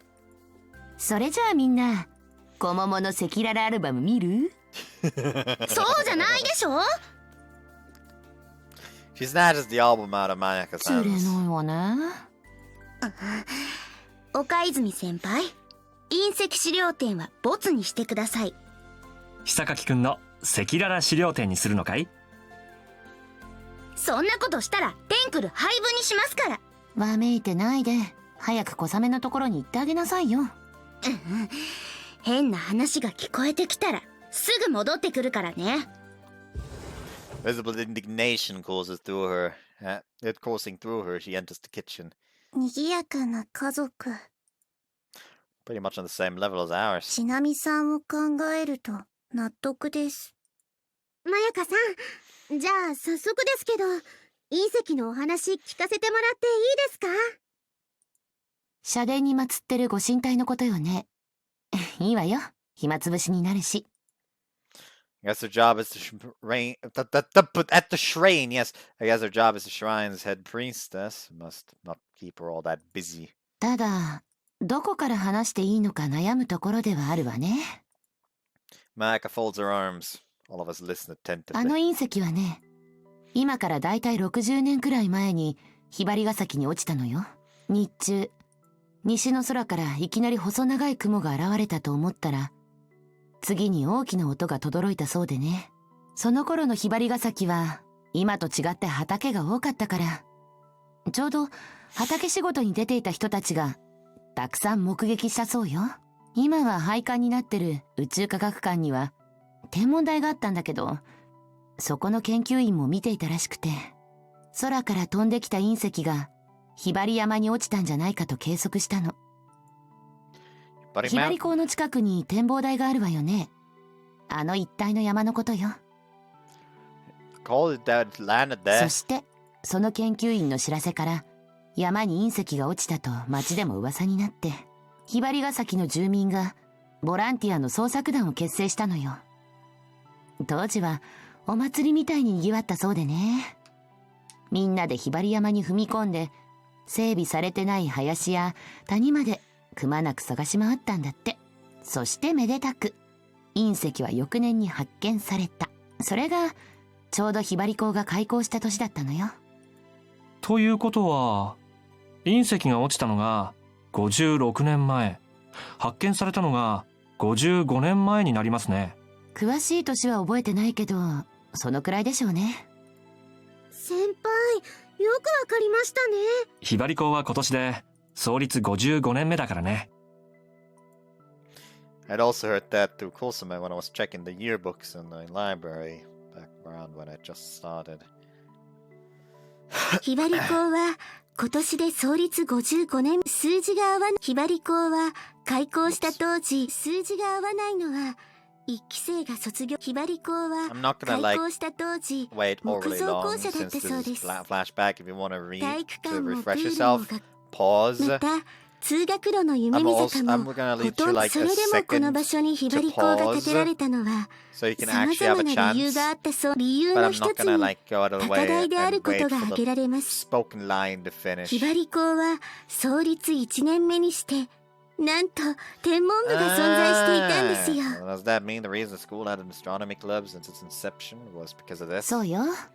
隕石捜索団の影響でみんなの天文熱が高かったおかげでしょうね。伝統的な部活っていうのは聞いてたけど、そういういきさつがあったんだね。今は廃棄されたけど、ひばり港には立派な天体望遠鏡もあったんだ。町からの寄付だったのかもしれないね。そのあたりの詳しい話は私たちが所属してた天文部の元顧問に聞いてみたらいいんじゃない？まだひばり港に勤めてたはずよ。Oh, his facial expression changes over to a somewhat tense one. She knows that, teacher. それは機会があったらぜひ聞いてみたいと思います。ですけど今日は隕石についてですから。そうだったわね。お待たせしました。麦茶です。 With the barely tea. 今日は暑いから冷たいのにしたわよ。Skaki and Komomo hand out teacups. 余計なことは話してないでしょうね。そっちも聞こえてたでしょうが。せっかくですので私たちも同席しますね。 Once the two of them sit down, Mayaka begins to talk again. どこまで話したんだったかしら。姉さんが小学校に上がった頃までです。そうそう。子も持ったら小学1年にして6年の男の子からラブレターもらってね。その時の子ももの反応がこれまた無垢で傑作で。そんな話は一言もしてなかったでしょ。それでメモ取ろうとしないでいいかあ、本気で赤裸々資料展かい？ら。やったら配分にしますからね。とてものどかです。 Always over in her own little world, peacefully sipping her barley tea. And we stop with the search party, having found the meteorite, Mayaka. ああ、そうだった気もするわね。まったく。As Izakaki's indignation settles down, the meteorite lecture resumes. 見つけた隕石は天文台を経由してすぐに都会の研究機関に送られた。本当に隕石かどうか調べるためにね。それでめでたく本物の隕石だと判明してひばりが咲隕石と名付けられたの。隕石っていうのは落ちた土地の名前をつけるのが慣習だそうでね。それから住民たちの要望もあって隕石はすぐひばりが咲に返してもらったわ。それからいろいろな経緯があって今はこの神社に安置されているってわけ。そのいろいろな経緯を聞かせてもらっていいですか？ Mayaka gets a stern expression on her face. そうね。教えてあげられる範囲になるけど、 Is there some sort of secrets around この here? 神社の名前は知ってるわよね。晴天宮ですね。そう。名前の通り星を祀っている。もっと詳しく言うと天津三日星を神として崇めている神社なの。 What is the August Star of Heaven? 日本神話に出てきそうな名前だね。言った通り日本神話における星の神のことよ。そして晴天宮にとっての祀ろわぬものでもある。 What exactly is that? I've heard that term several times お before. 祭りするものじゃなくて、それだとただのお祭りの参加者になりそうです。祀ろわぬものよ。従わないって意味でね。要するに人間に服従させるべき存在を神として扱っているわけよ。神様なのに服従させるんですか？違うわ。私たちにとっては服従させなければいけないからこそ神なのよ。神社というのはもともと祀ろわぬものを鎮守の神として祀るという役目を持つんだよ。人間に危害を加えることのないよう逆にその土地を守ってもらえるように祈るという仕事だね。あんた若いのによく知ってるじゃない。これでも僕のレゾンデートルですからね。Seeing how he can say something so cringeworthy with that blithely, it really is a complete mystery to me whether he is a big shot or the exact opposite. じゃあ天津三日星っていうのは人に危害を加える悪い神様ってこと？そうよ。そして私たち聖天宮に連なる者は大昔から天津三日星を鎮める役目を担っていた。隕石が落ちた土地に神社を建立し、その隕石を天津三日星が宿る頼代として崇め、だからこの神社が建ったのも隕石が発見された年になるのよ。Which means the Barikaseki family originally lived elsewhere. The Hisakaki family, I mean. I suppose Hisakaki and Kosame already know about that, as the two of them only nod. 頼代っていうのは神や霊が乗り移ったもののことよ。樹木や岩石、人形なんかが多いけど、それらを神霊そのものの代わりに神社で祀るの。隕石はあくまでひばりが崎のものだけど、私たち聖天宮の人間が交渉してこの神社に祀らせてもらっているの。伝統的な夏祭りもこの頃から始まったわ。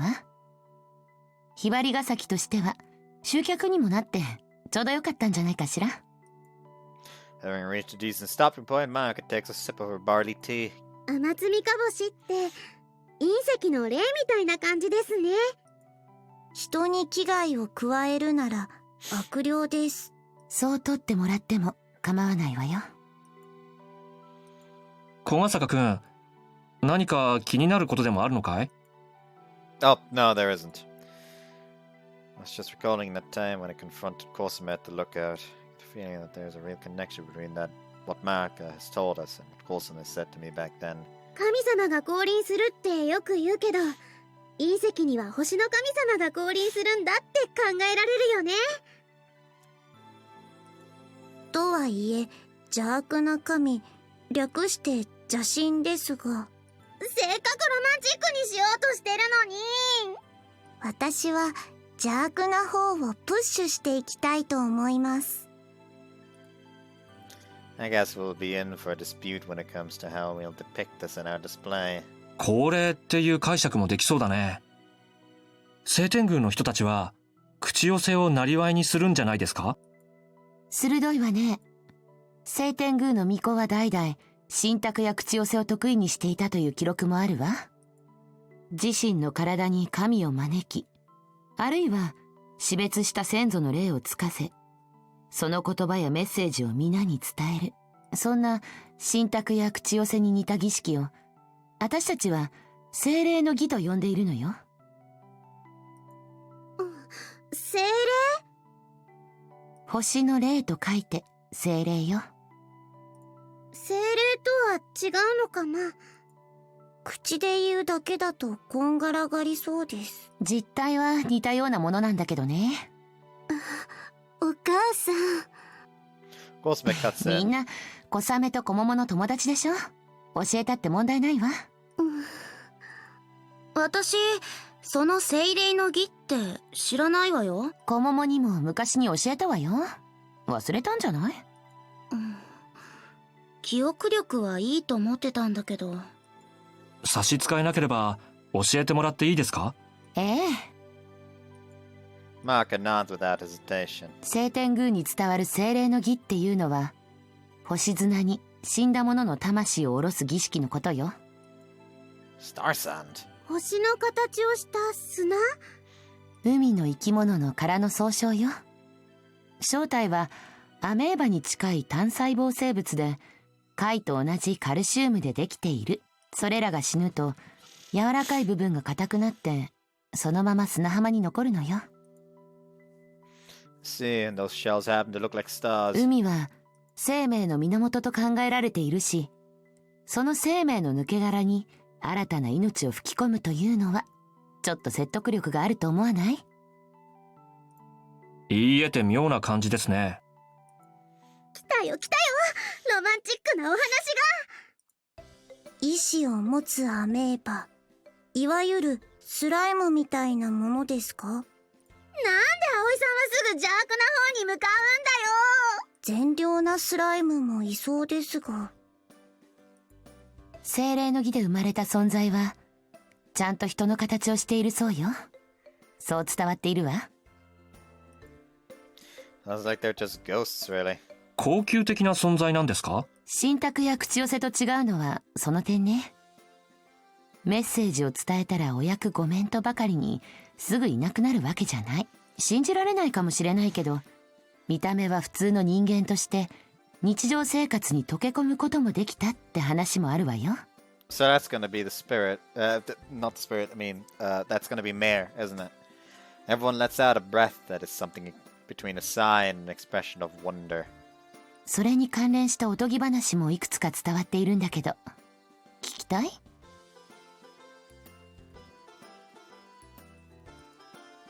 ひ聞きたいです。スライムを倒して経験値を稼ぐ勇者の話。どこのゲームだよそれ。 Well, a game that probably everyone knows. それじゃアスホちゃんのためにロマンチックなものをチョイスして話してあげようかしらね。With Asu's eyes going all sparkly, the others laugh and sigh in exasperation. 今日はありがとうございました。勉強になりました。いえいえ若い子と話す機会ってあまりないからね。娘を相手にするくらいで。 Sun has already started だ to から set by the time. 私も Whoops. 楽しかったわ。 Probably should have waited. The sun has already started to set by the time Marco is done with his stories. これじゃあお母さんを満足させただけで一日が終わったみたいなものじゃない。そんなことないよ。私も楽しかったし。Also was the one who'd gotten the most enthusiastic out of all of us while listening to the stories about astral spirits. Every now and then, Aoi had teased her by throwing in some more realistic views.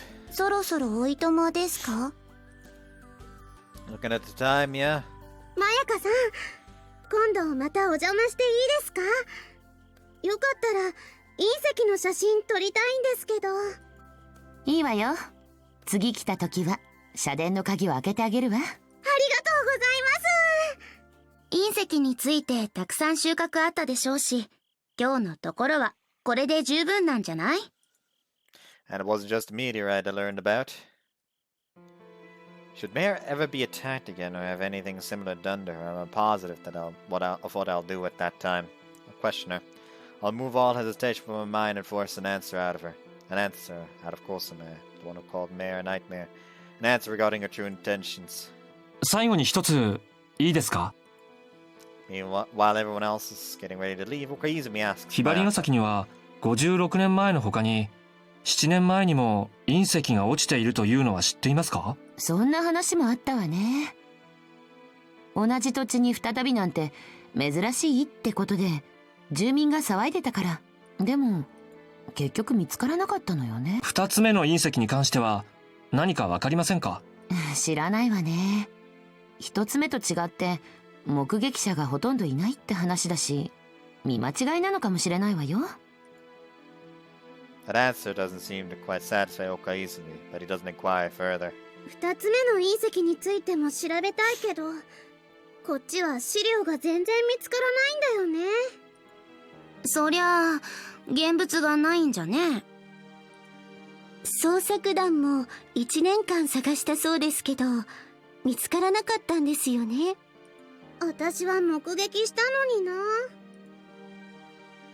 If you saw it, then I guess it was just a case of them not finding it. It's gotta be out there somewhere. Might have been more consolation, but I say so regardless. そうだよね。落ちたのに見つからない隕石っていうのもロマンチックだもんね。 Good things he's gotten cheerful again. ただの石だと思って誰かがコンクリートの材料にでもしたんじゃないでしょうか。今日は葵さんに夢を壊されてばかりだよ。私の立ち位置としてプッシュしていきたいと思います。 Putting aside the way it's manifested, it looks like it feels like part of the Astral Circle, but now, which I'm glad about.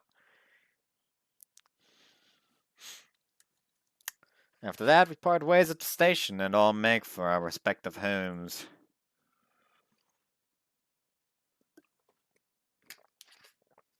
Although in my case, home isn't actually where I'm headed. Hey again. The Seitengu shrine grounds are tinged in the color of the setting sun. Standing amidst that vivid red, clad in her shrine maiden clothes, is Hisakaki already sweeping. He accidentally flooded the place with water around early afternoon, but by the time the sun had started to set, it had completely dried up. どうしたの？ Well, a little 他の something. みんなは？ They've gone home. 小笠坂くんはなんで帰らないのよ？ But I figured I'd help you. Hand me a broom and I'll get to work. 今日の掃除は休みってことにしたじゃない。 Then how come you're doing it? 別に気になったからやってるだけよ。 And I came back for the same reason. Besides, I promised to help on the weekends. バカね。 Smiles 掃 lightly. 除やっぱりやめようかって思ってたのに。 Really そう now? なの。 Did you start feeling sick? ある意味そうね。私は展望台と同じくらい夕焼けが嫌いだからね。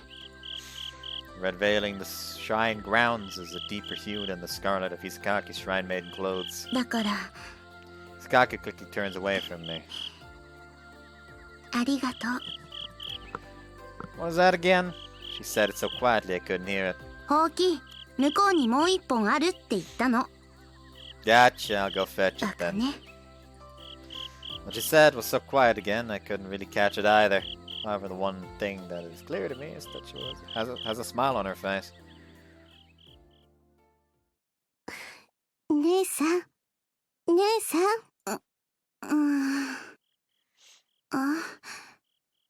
小雨？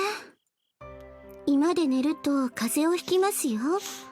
最近は気温が上がったり下がったりなんですから。そうね。ありがとう、起こしてくれて。姉さん、お疲れですか？そうみたい。テンクルのみんなの相手するの大変だったからね。それだけですか？何が？悪夢にうなされて寝不足なんじゃないですか？もしも辛いようでしたら私が添い寝を。却下却下、余計眠れなくなるわよ。そこで照れるのは誤解を生むからやめてくれる？姉さん、真面目に大丈夫ですか？大丈夫だってば。それより小雨。はい。刹那先輩に悪夢のこと話したの。あまり人に話さないで。変に気遣われたくないし。小笠坂さんにも？当たり前。小笠坂さんは姉さんの悪夢のことを知らないんですか？知ってるけど、これ以上余計な心配かけたってしょうがないじゃない。話さない方が心配をかけるんじゃないですか？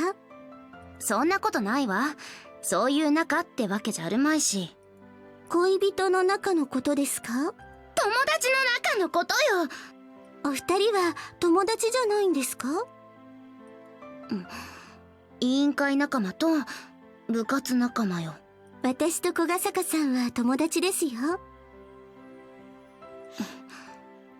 よかったわね。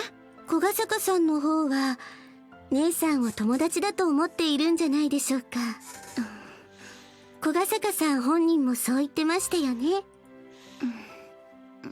そうね。友達の仲くらい私も無理に否定する気はないわ。ただ今までは男子の友達なんて必要ないって思ってたから。男女の間に友情はありませんか？そう割り切った方が気が楽なのよね。小笠坂さんと恋人になってもよろしいですよ。そんな感じで冷やかされそうだから男子の友達は嫌なのよ。姉さん、昔は性格も丸かったですよね。今の性格がとんがってるみたいに言わないでよ。だから小学と中学の頃の姉さんは男子と友達になると大抵告白されていましたよね。今は性格に問題あるみたいに言わないでよ。告白を断った相手と友達を続けるのは難しいですよね。だったらってことで最初から男子の友達なんかいらなかったのよ。おかげでこんなツンな性格に育ったんですね。人を実験動物みたいに語らないでくれる？姉さんはもっと誰かに頼るべきだと思います。悪夢のことだけじゃない、どんなことでもそうやって一人で解決しようとして、恋人を作れとまでは言いません。だけど頼れることのできる相手くらいは、じゃないと。はい、ストップ。私にだって頼りになる相手くらいいる。誰ですか？あなたよ。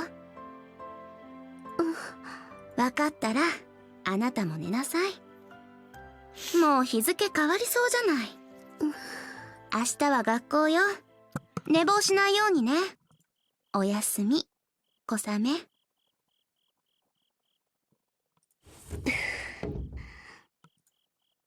姉さん、違うんです。私じゃダメなんです。だって姉さん、あなたは。Alternatively, there's a chance that because Kosume got mad, because the way Kosume got mad at Mare. What if Kosume actually is revived through that ritual, and that's the nightmare that was reaped from Komomo?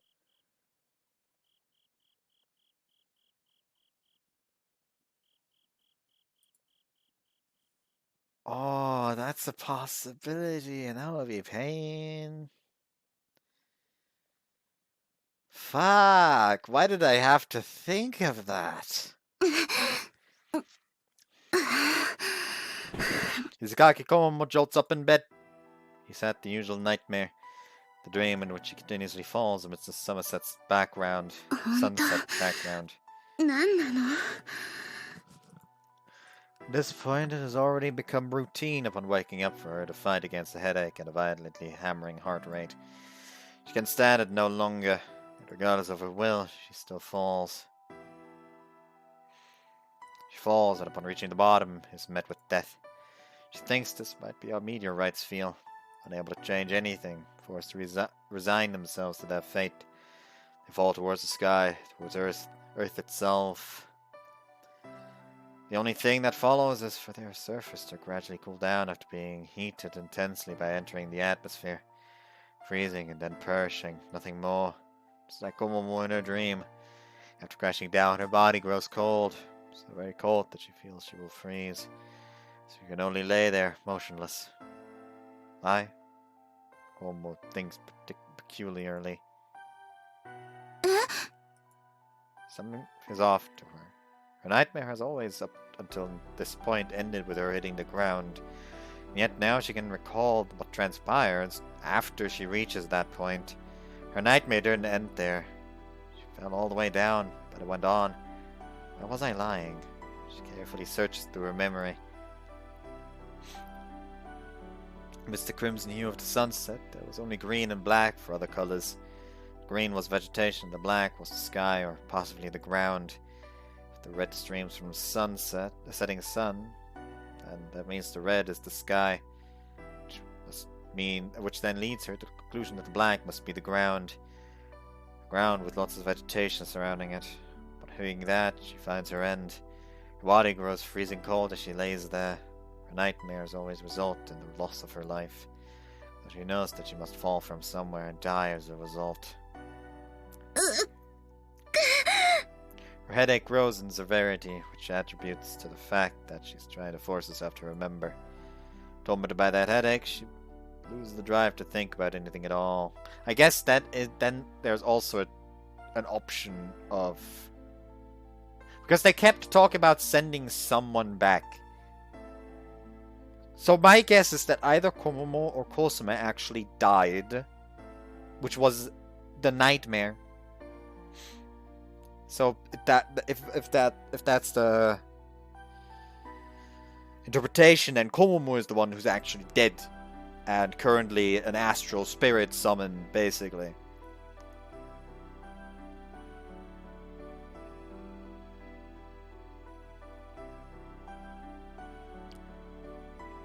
And is a fact of the nightmare not being there for all this time, because she's only now remembering after being brought back to life from back then. Tormented by the headache, she loses the drive to think about anything at all. She's rendered unable to do anything else but wait for the pain to subside. However, her senses still work nonetheless. That warmth, the sense of security. What she felt being carried in Yole's arms. Whenever she prays for the pain to subside, she always recalls that sensation from back then. The memory of it is still awfully embarrassing to her, but maybe precisely because of that, the pain shifts from her head to her chest. It changes to an ache, the heart beating out of control. Komomo ponders. Cosby told me I should rely more on others. Does this constitute relying on someone? I did tell her that she was the person I could rely on. But even though I tell myself that, it's nothing beyond that. Although she is always eager to have me pamper her, always eager to rely on me, I can't rely a single time when I've truly and honestly relied on her. Maybe that's the reason. After all this time of never relying on anyone but myself, maybe, just maybe, I've finally found that special someone. Maybe that's what's causing me to feel this warm, comforting sensation. 何考えてるんだか。 Komomo lifts her head. Her face is bright red, but her headache has already completely disappeared. While her heart is still hammering, that hammering has changed into a rhythm that feels somewhat comfortable. Because of that, lately, Komomo's days always begin with the pounding of her heart. Sounds like a heart disease. さてさてやってまいりました。昼休みの時間だよ。 With the last morning class over, also springs up instantly from her nap. Is she conditioned to wake up to the sound of the bell or what? お腹の虫の方かもしれませんよ。何にしろ分かりやすいやつだな。早く学食行かないと席なくなっちゃうし、急いで向かわなきゃね。寒くなってくると中庭で食事ができなくなりますから、ますます混むんですよね。まあこの時期ならまだ平気だろう。ほらほら、喋るのは学食ついてからだよ。That's probably a wise idea. I mean, I'm more worried about Oso's hunger than our seats. あんまりのんびりしていると私たちを昼食代わりにしそうですからね。私は岡泉先輩じゃないよ。 Wanna have this? 知恵の輪なんかいらないよ。 While goofing off with our usual group, we leave the classroom. 小笠坂くん。 Also, this confirms it. All the Astral Circle members just apparently always have a puzzle ring on them. For some reason, Izakaki's waiting in the hallway. 遅いじゃない。行くわよ。 She signals me with her eyes.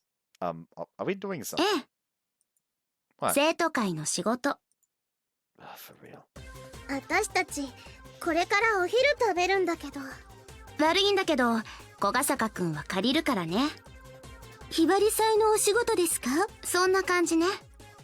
おかけんのために写真展の場所を確保してくれんのか？そんなの議題にも上がってないわよ。小笠が話が違うじゃねえか。I never made any promises to begin with. 小笠坂くん、行くわよ。 Well, if it is work, then unfortunately I don't have a choice. Sorry guys, go ahead and eat lunch without me. 学食で待ってるね。待ってなくていいわ。いつ終わるかわからないし。 Is it gonna take us a decent amount of time? ええ。 What exactly are we doing? 詳しくは後で話すから。 There should be at least enough time to have lunch 仕 now. 事しながら食べてもらおうかも。ようちゃん。 Well, it is what it is, sorry. 裏切り者。 Seriously, I don't have a choice here! お仕事頑張ってくださいね、裏切り者さん。ブーンを祈ってやるぜ、裏切り者。Oh, is it my fault? This is work! 昼休みの居場所もなくなったようね。裏切り者。 Again, how are you in a place to be saying that? それじゃあ行くわよ。二人で仲良くご飯食べればいいじゃない。裏切り Cursed by luck, your lunch break finally has come, and I already feel like crying in depression. As I follow Izukaki, I eventually step out into the courtyard. 何よ。 I thought we were going to the student council room. 誰もそことは言ってないけど。 The courtyard is crowded with students sitting on both the benches and the lawn with the sunny sky overhead. After finding an open spot, Izukaki signals me over. ここでいい？ Well, first of all, I'm not quite following what we're doing. 別にいいじゃない。 Yeah, well, it matters to me. あなたは中庭で昼休みを過ごせばいいの。 What about the student council? これが仕事よ。 What kind of work is this supposed to be? それとも要求にした方がいい？ I don't really get it, but I just have to sit down そう there. よ。 Izukaki sits down, upon which I follow her suit and sit down next to her.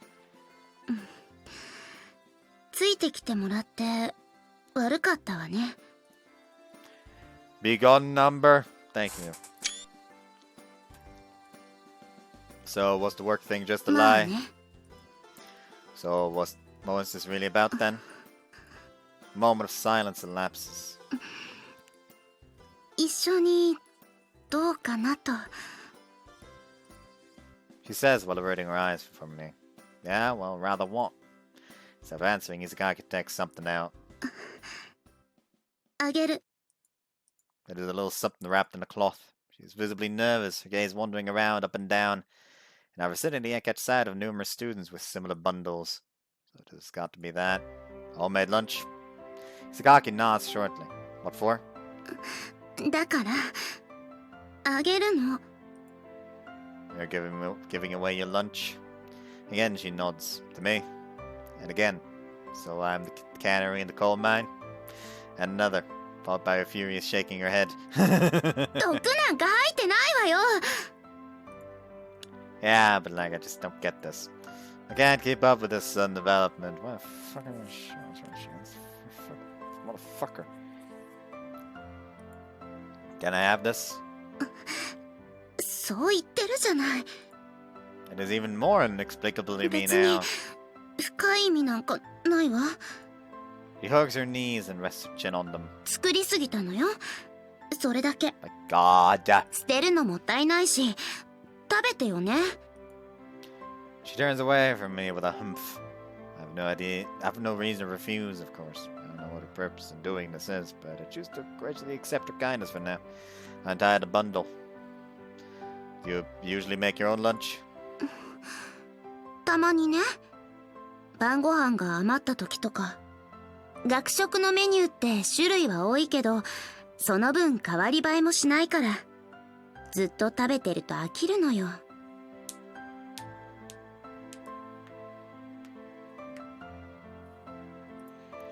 Your sister doesn't seem to mind it あ though. の子は好き嫌いないから。 You not so そう much. ね。かぼちゃが特にダメ。 So I guess I can take it that there's nothing with pumpkin inside this lunchbox. 見たらわかるわよ。 I opened the lid to find a colorful arrangement of dishes inside. No pumpkin for that matter. Looks tasty. Isn't this amount somewhat too small considering you accidentally made too much? いいから早く食べなさいってば。 It is the amount she normally eats. Take my first bite. That's seriously good. I take a second bite and a third. 小笠坂くんはいつも学食？ Yep, I usually eat there with Kosama and the others. そう。 You eat with your friends from class too, right? まあね。 I sure you want to ditch them to eat with me? いいのよ。手作りなんだから、男子に食べてもらった方がありがたみがありそうじゃない。 Homemade? These are leftovers from yesterday, 晩 right? ご飯は家族で交代制にしてるの。ちょうど昨日は私の当番だったのよ。 Oh, really? そうよ。 Proceed with lunch. Skaki, on the other hand, doesn't seem like she has anything to eat for herself. You're not う eating? ん。あまり食欲なくてね。So what's that thing about you making too much a ほ lie? んとよ。それ全部は食べられないから。 Hold on a second. So, does that mean I'm eating your lunch right そう now? よ。でも今は小ヶ坂くんのだから。 And you're not eating any of it? 実はね、さっきの時間私たちのクラスは調理実習だったの。そこで食べ過ぎてね。 You're lying. ほんとよ。 Anybody high home economics is an elective only offered to first years, even a transfer student knows that much. Look, I'll give it back.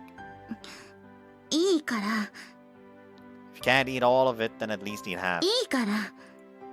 It's not. 箸それ1膳しかないし、小ヶ坂くんがもう使ったしね。 I'll go buy a pair of disposable ones at the school store. そこまでしなくていいから。 Are you sure you can eat all of this? さっきからそう言ってるじゃない。 I cannot eat all of this. Guess I can only give in here. Are you feeling sick? That's why you don't have an appetite, or am I wrong?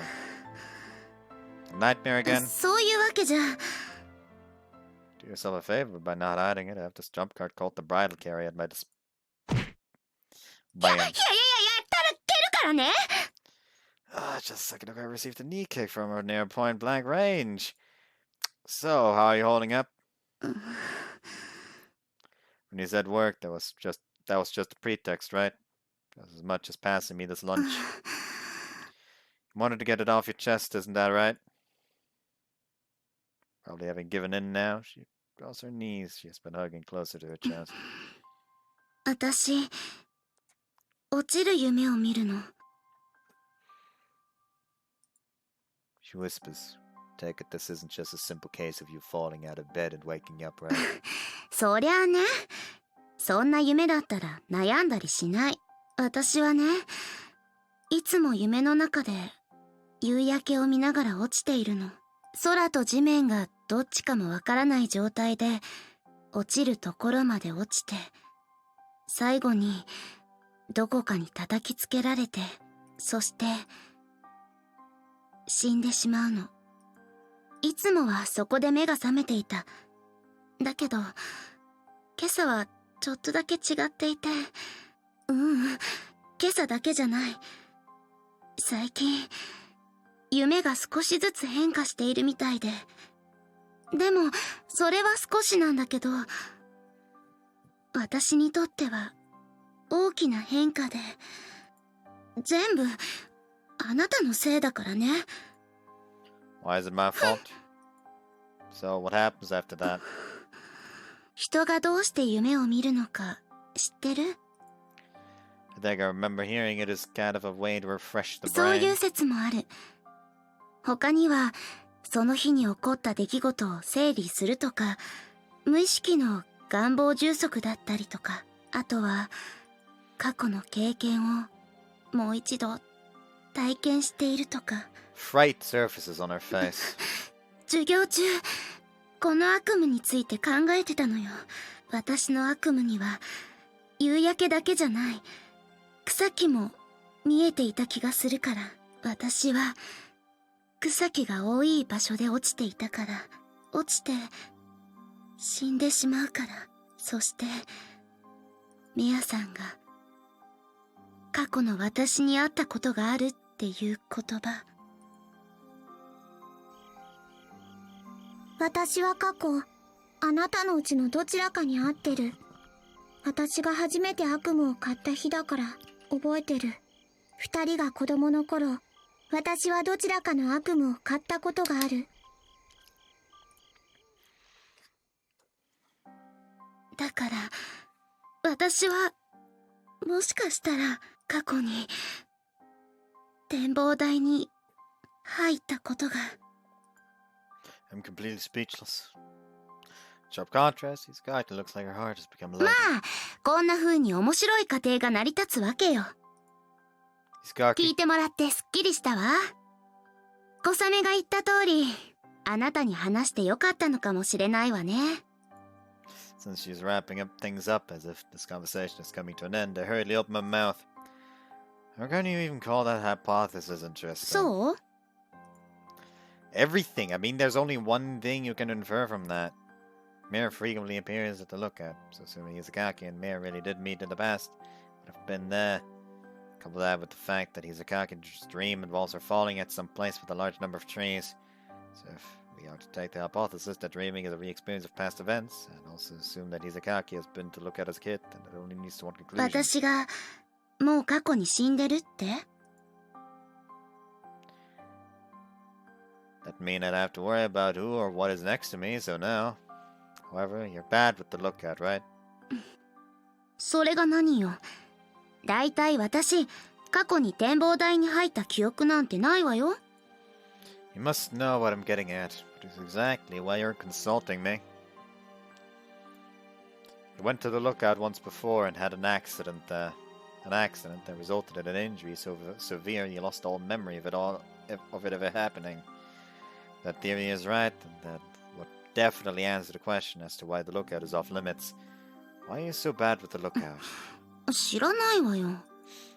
That means you're unconsciously bad with it. 忘れている私の過去が原因ってわけ？ You're going to tell me it sounds like utter nonsense? そうは言わないけど、死神やら精霊やらよりはよっぽど現実的だし。 Have you asked your parents about さっ this? き思いついたばかりなのよ。話したのはあなただけ。 Listen, if you manage to find out the cause of your nightmare, we might also find a way to make you stop having them. Your nightmares might end. Will you let me help you? Or would you rather I stay out of this and don't do anything? Might be an entirely wrong guess. Might be nothing but coincidence. If it comes down to me actively doing something in that regard, it means Hisakaki will have to deal with her nightmares not only while asleep, but also during the day. Which for all intents and purposes would be something awfully painful to her. 小笠原くん、あなたはね、私の鎮痛剤なのよ。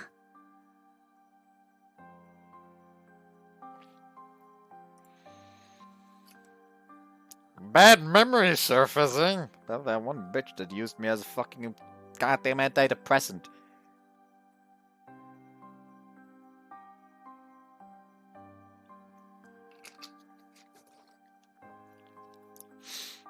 Not gonna go on a tangent and talk about this here right now. I think I talked about it on some video before, so I don't feel the need to talk about it again. Just know that romance is kind of a fucking big problem. Occasionally, when it comes to luck at least. Like, yikes. Anyways. What? わからないならいいわ。 There's a hint of joy in 悪 her 夢の voice. 原因を調べるとして、それ、手伝ってくれるの？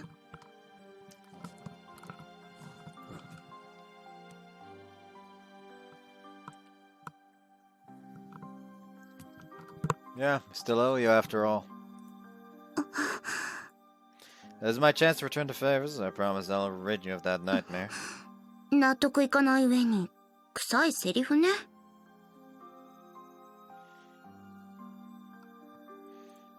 Hisagaki gets sullen for some reason. I'll try to find the cause of your nightmares then, alright? まあいいんじゃない？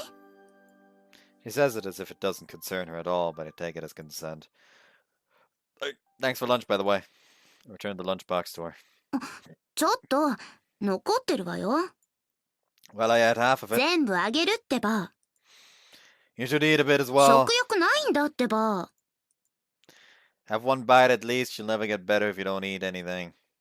Now that I've said I'm gonna get rid of your nightmares, I gotta go all in.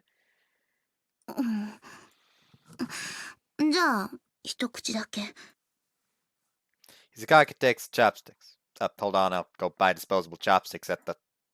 はい、食べた。終わり。 She puts the lid on the lunchbox. これは、違うんだからね。ただめんどくさかっただけなんだからね。 Opting for an indirect kiss just because you don't want to waste time buying chopsticks is kinda... 違うって言ってるでしょ。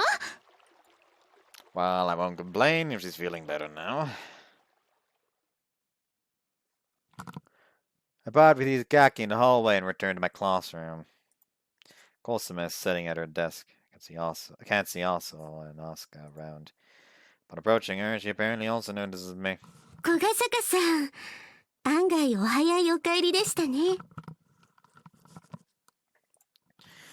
Where are Asuka and 麻 Asuka? 生さんは部室です。昨日聞いた隕石についてのおとぎ話をまとめるとかで、アスカさんは多分都市伝説の聞き込みじゃないでしょうか。Works out perfectly for me. I'll ask Cosima right away using the remainder of lunch break.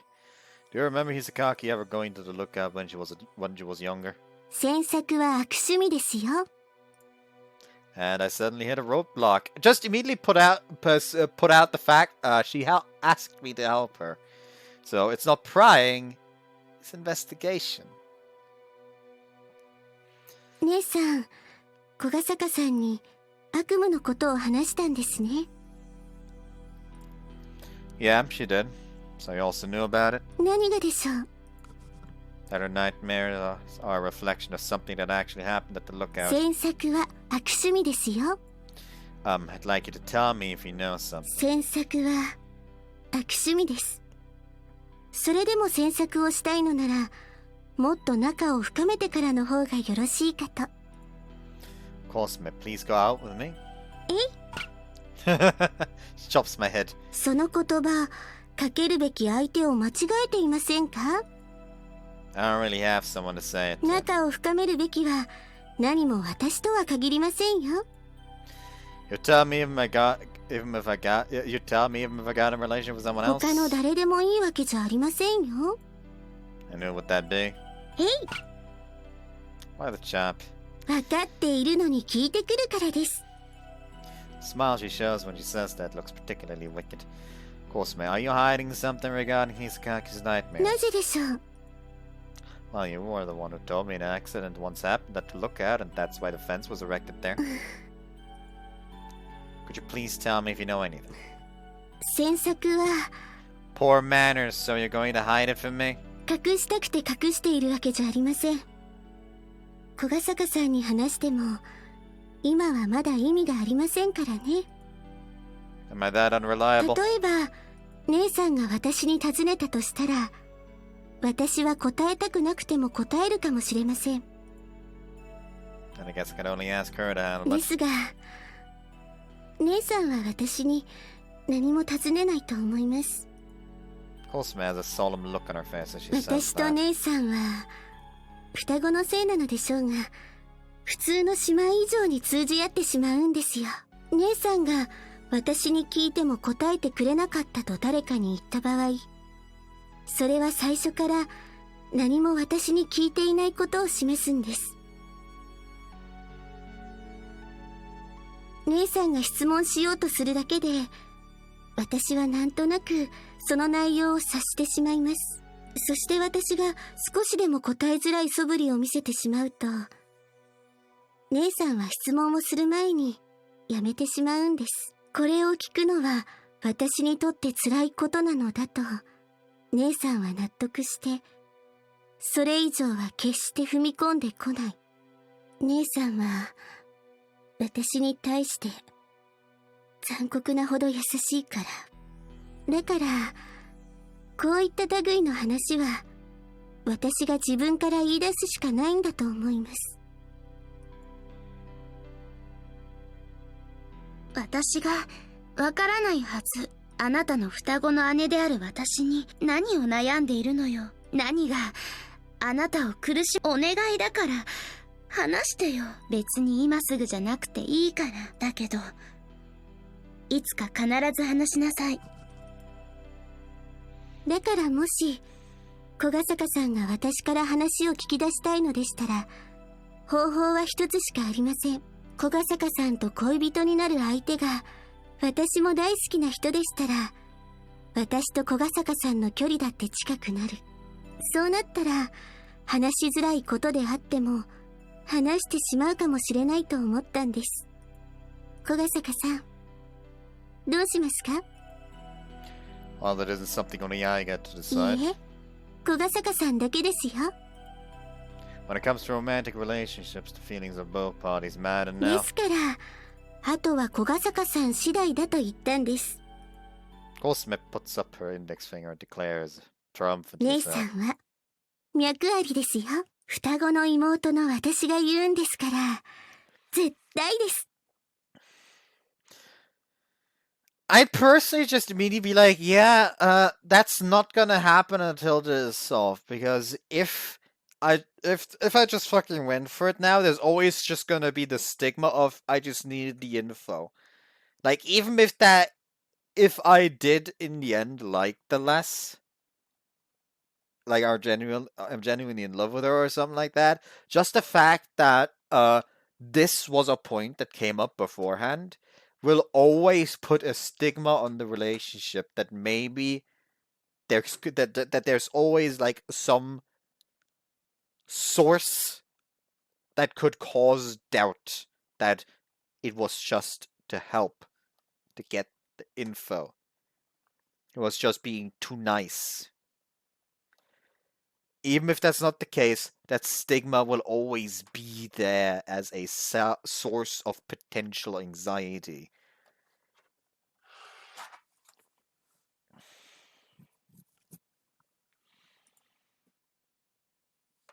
But that's just me. Maybe I'm just fucking stupid. After school, we go over what we learned about Hizaki's meteorite from Mayaka yesterday.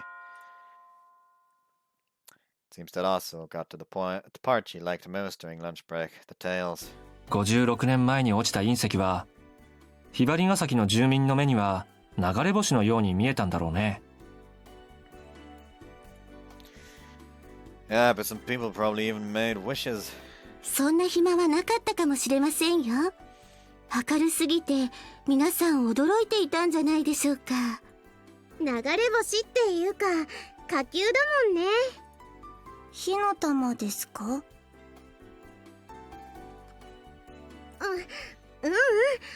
普通の流れ星よりずっと明るいものを火球って呼んで区別するんだよ。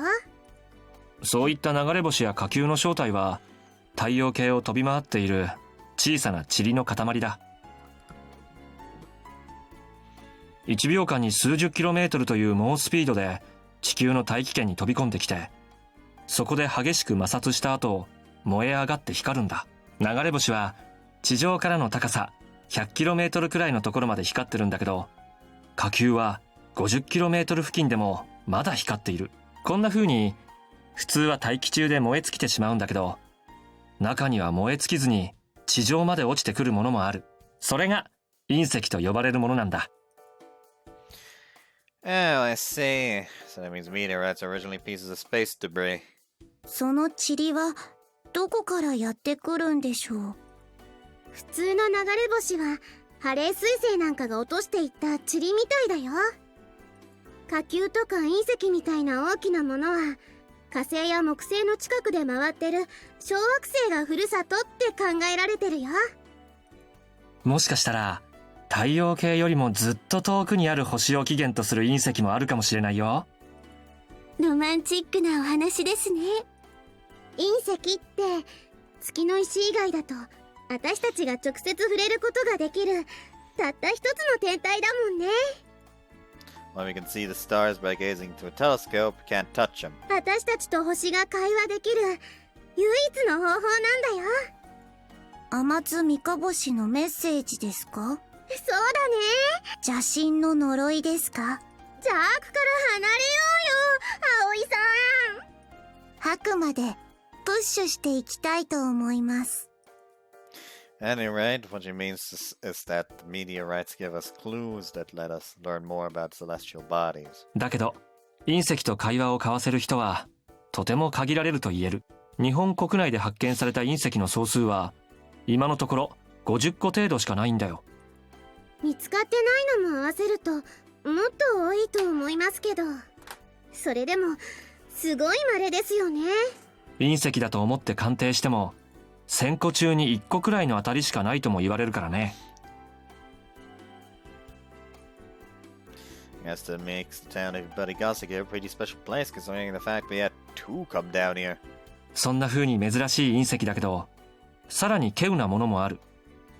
それは隕鉄と呼ばれるもので、隕石と違って石ばかりじゃなくて鉄も混じった塊だそうだよ。隕石より珍しかったら簡単にはお目にかかれないんでしょうね。一度は見てみたい気もします。メアと名乗る死神、それはあると逆を言えば一定以上の電磁、私たち人と同じ存在として、それをこのなぎなた隕鉄から作られた鳥もProbably having noticed my gaze, Cosima appears slightly uncomfortable. The August Star of Heaven surely does dwell on that meteorite, and something might be dwelling in the meteoric iron too. 小ヶ坂さん、時間はいいんですか？ Cosima's basically like, please leave! Please leave! This is uncomfortable! Cosima looks up at the wall clock and informs me. Guess it is about time for the student council meeting. Sorry guys, I gotta get going now. Stand up. Skaki's already in the meeting. Told her that I'd come a bit later. 裏切り者。 Come on, asshole. 冗談だよ。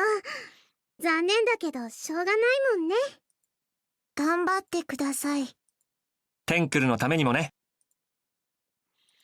Throw a look at Cosima as I leave the club room and she smiles at me apologetically. Like, sorry, you were just really good テ on ン my クル case. の方は順調に進んでるわけね。I'm gonna end it here though. Hope you guys enjoyed this one and see you next time. Bye bye. I don't know, I made that weird face at the end. This happens a lot, doesn't it? That's really fucking weird. I just stop. Same for weird after. Like, I already did the fucking outro and then start rambling anyways. Why do I keep doing these things? It's really weird. Bye!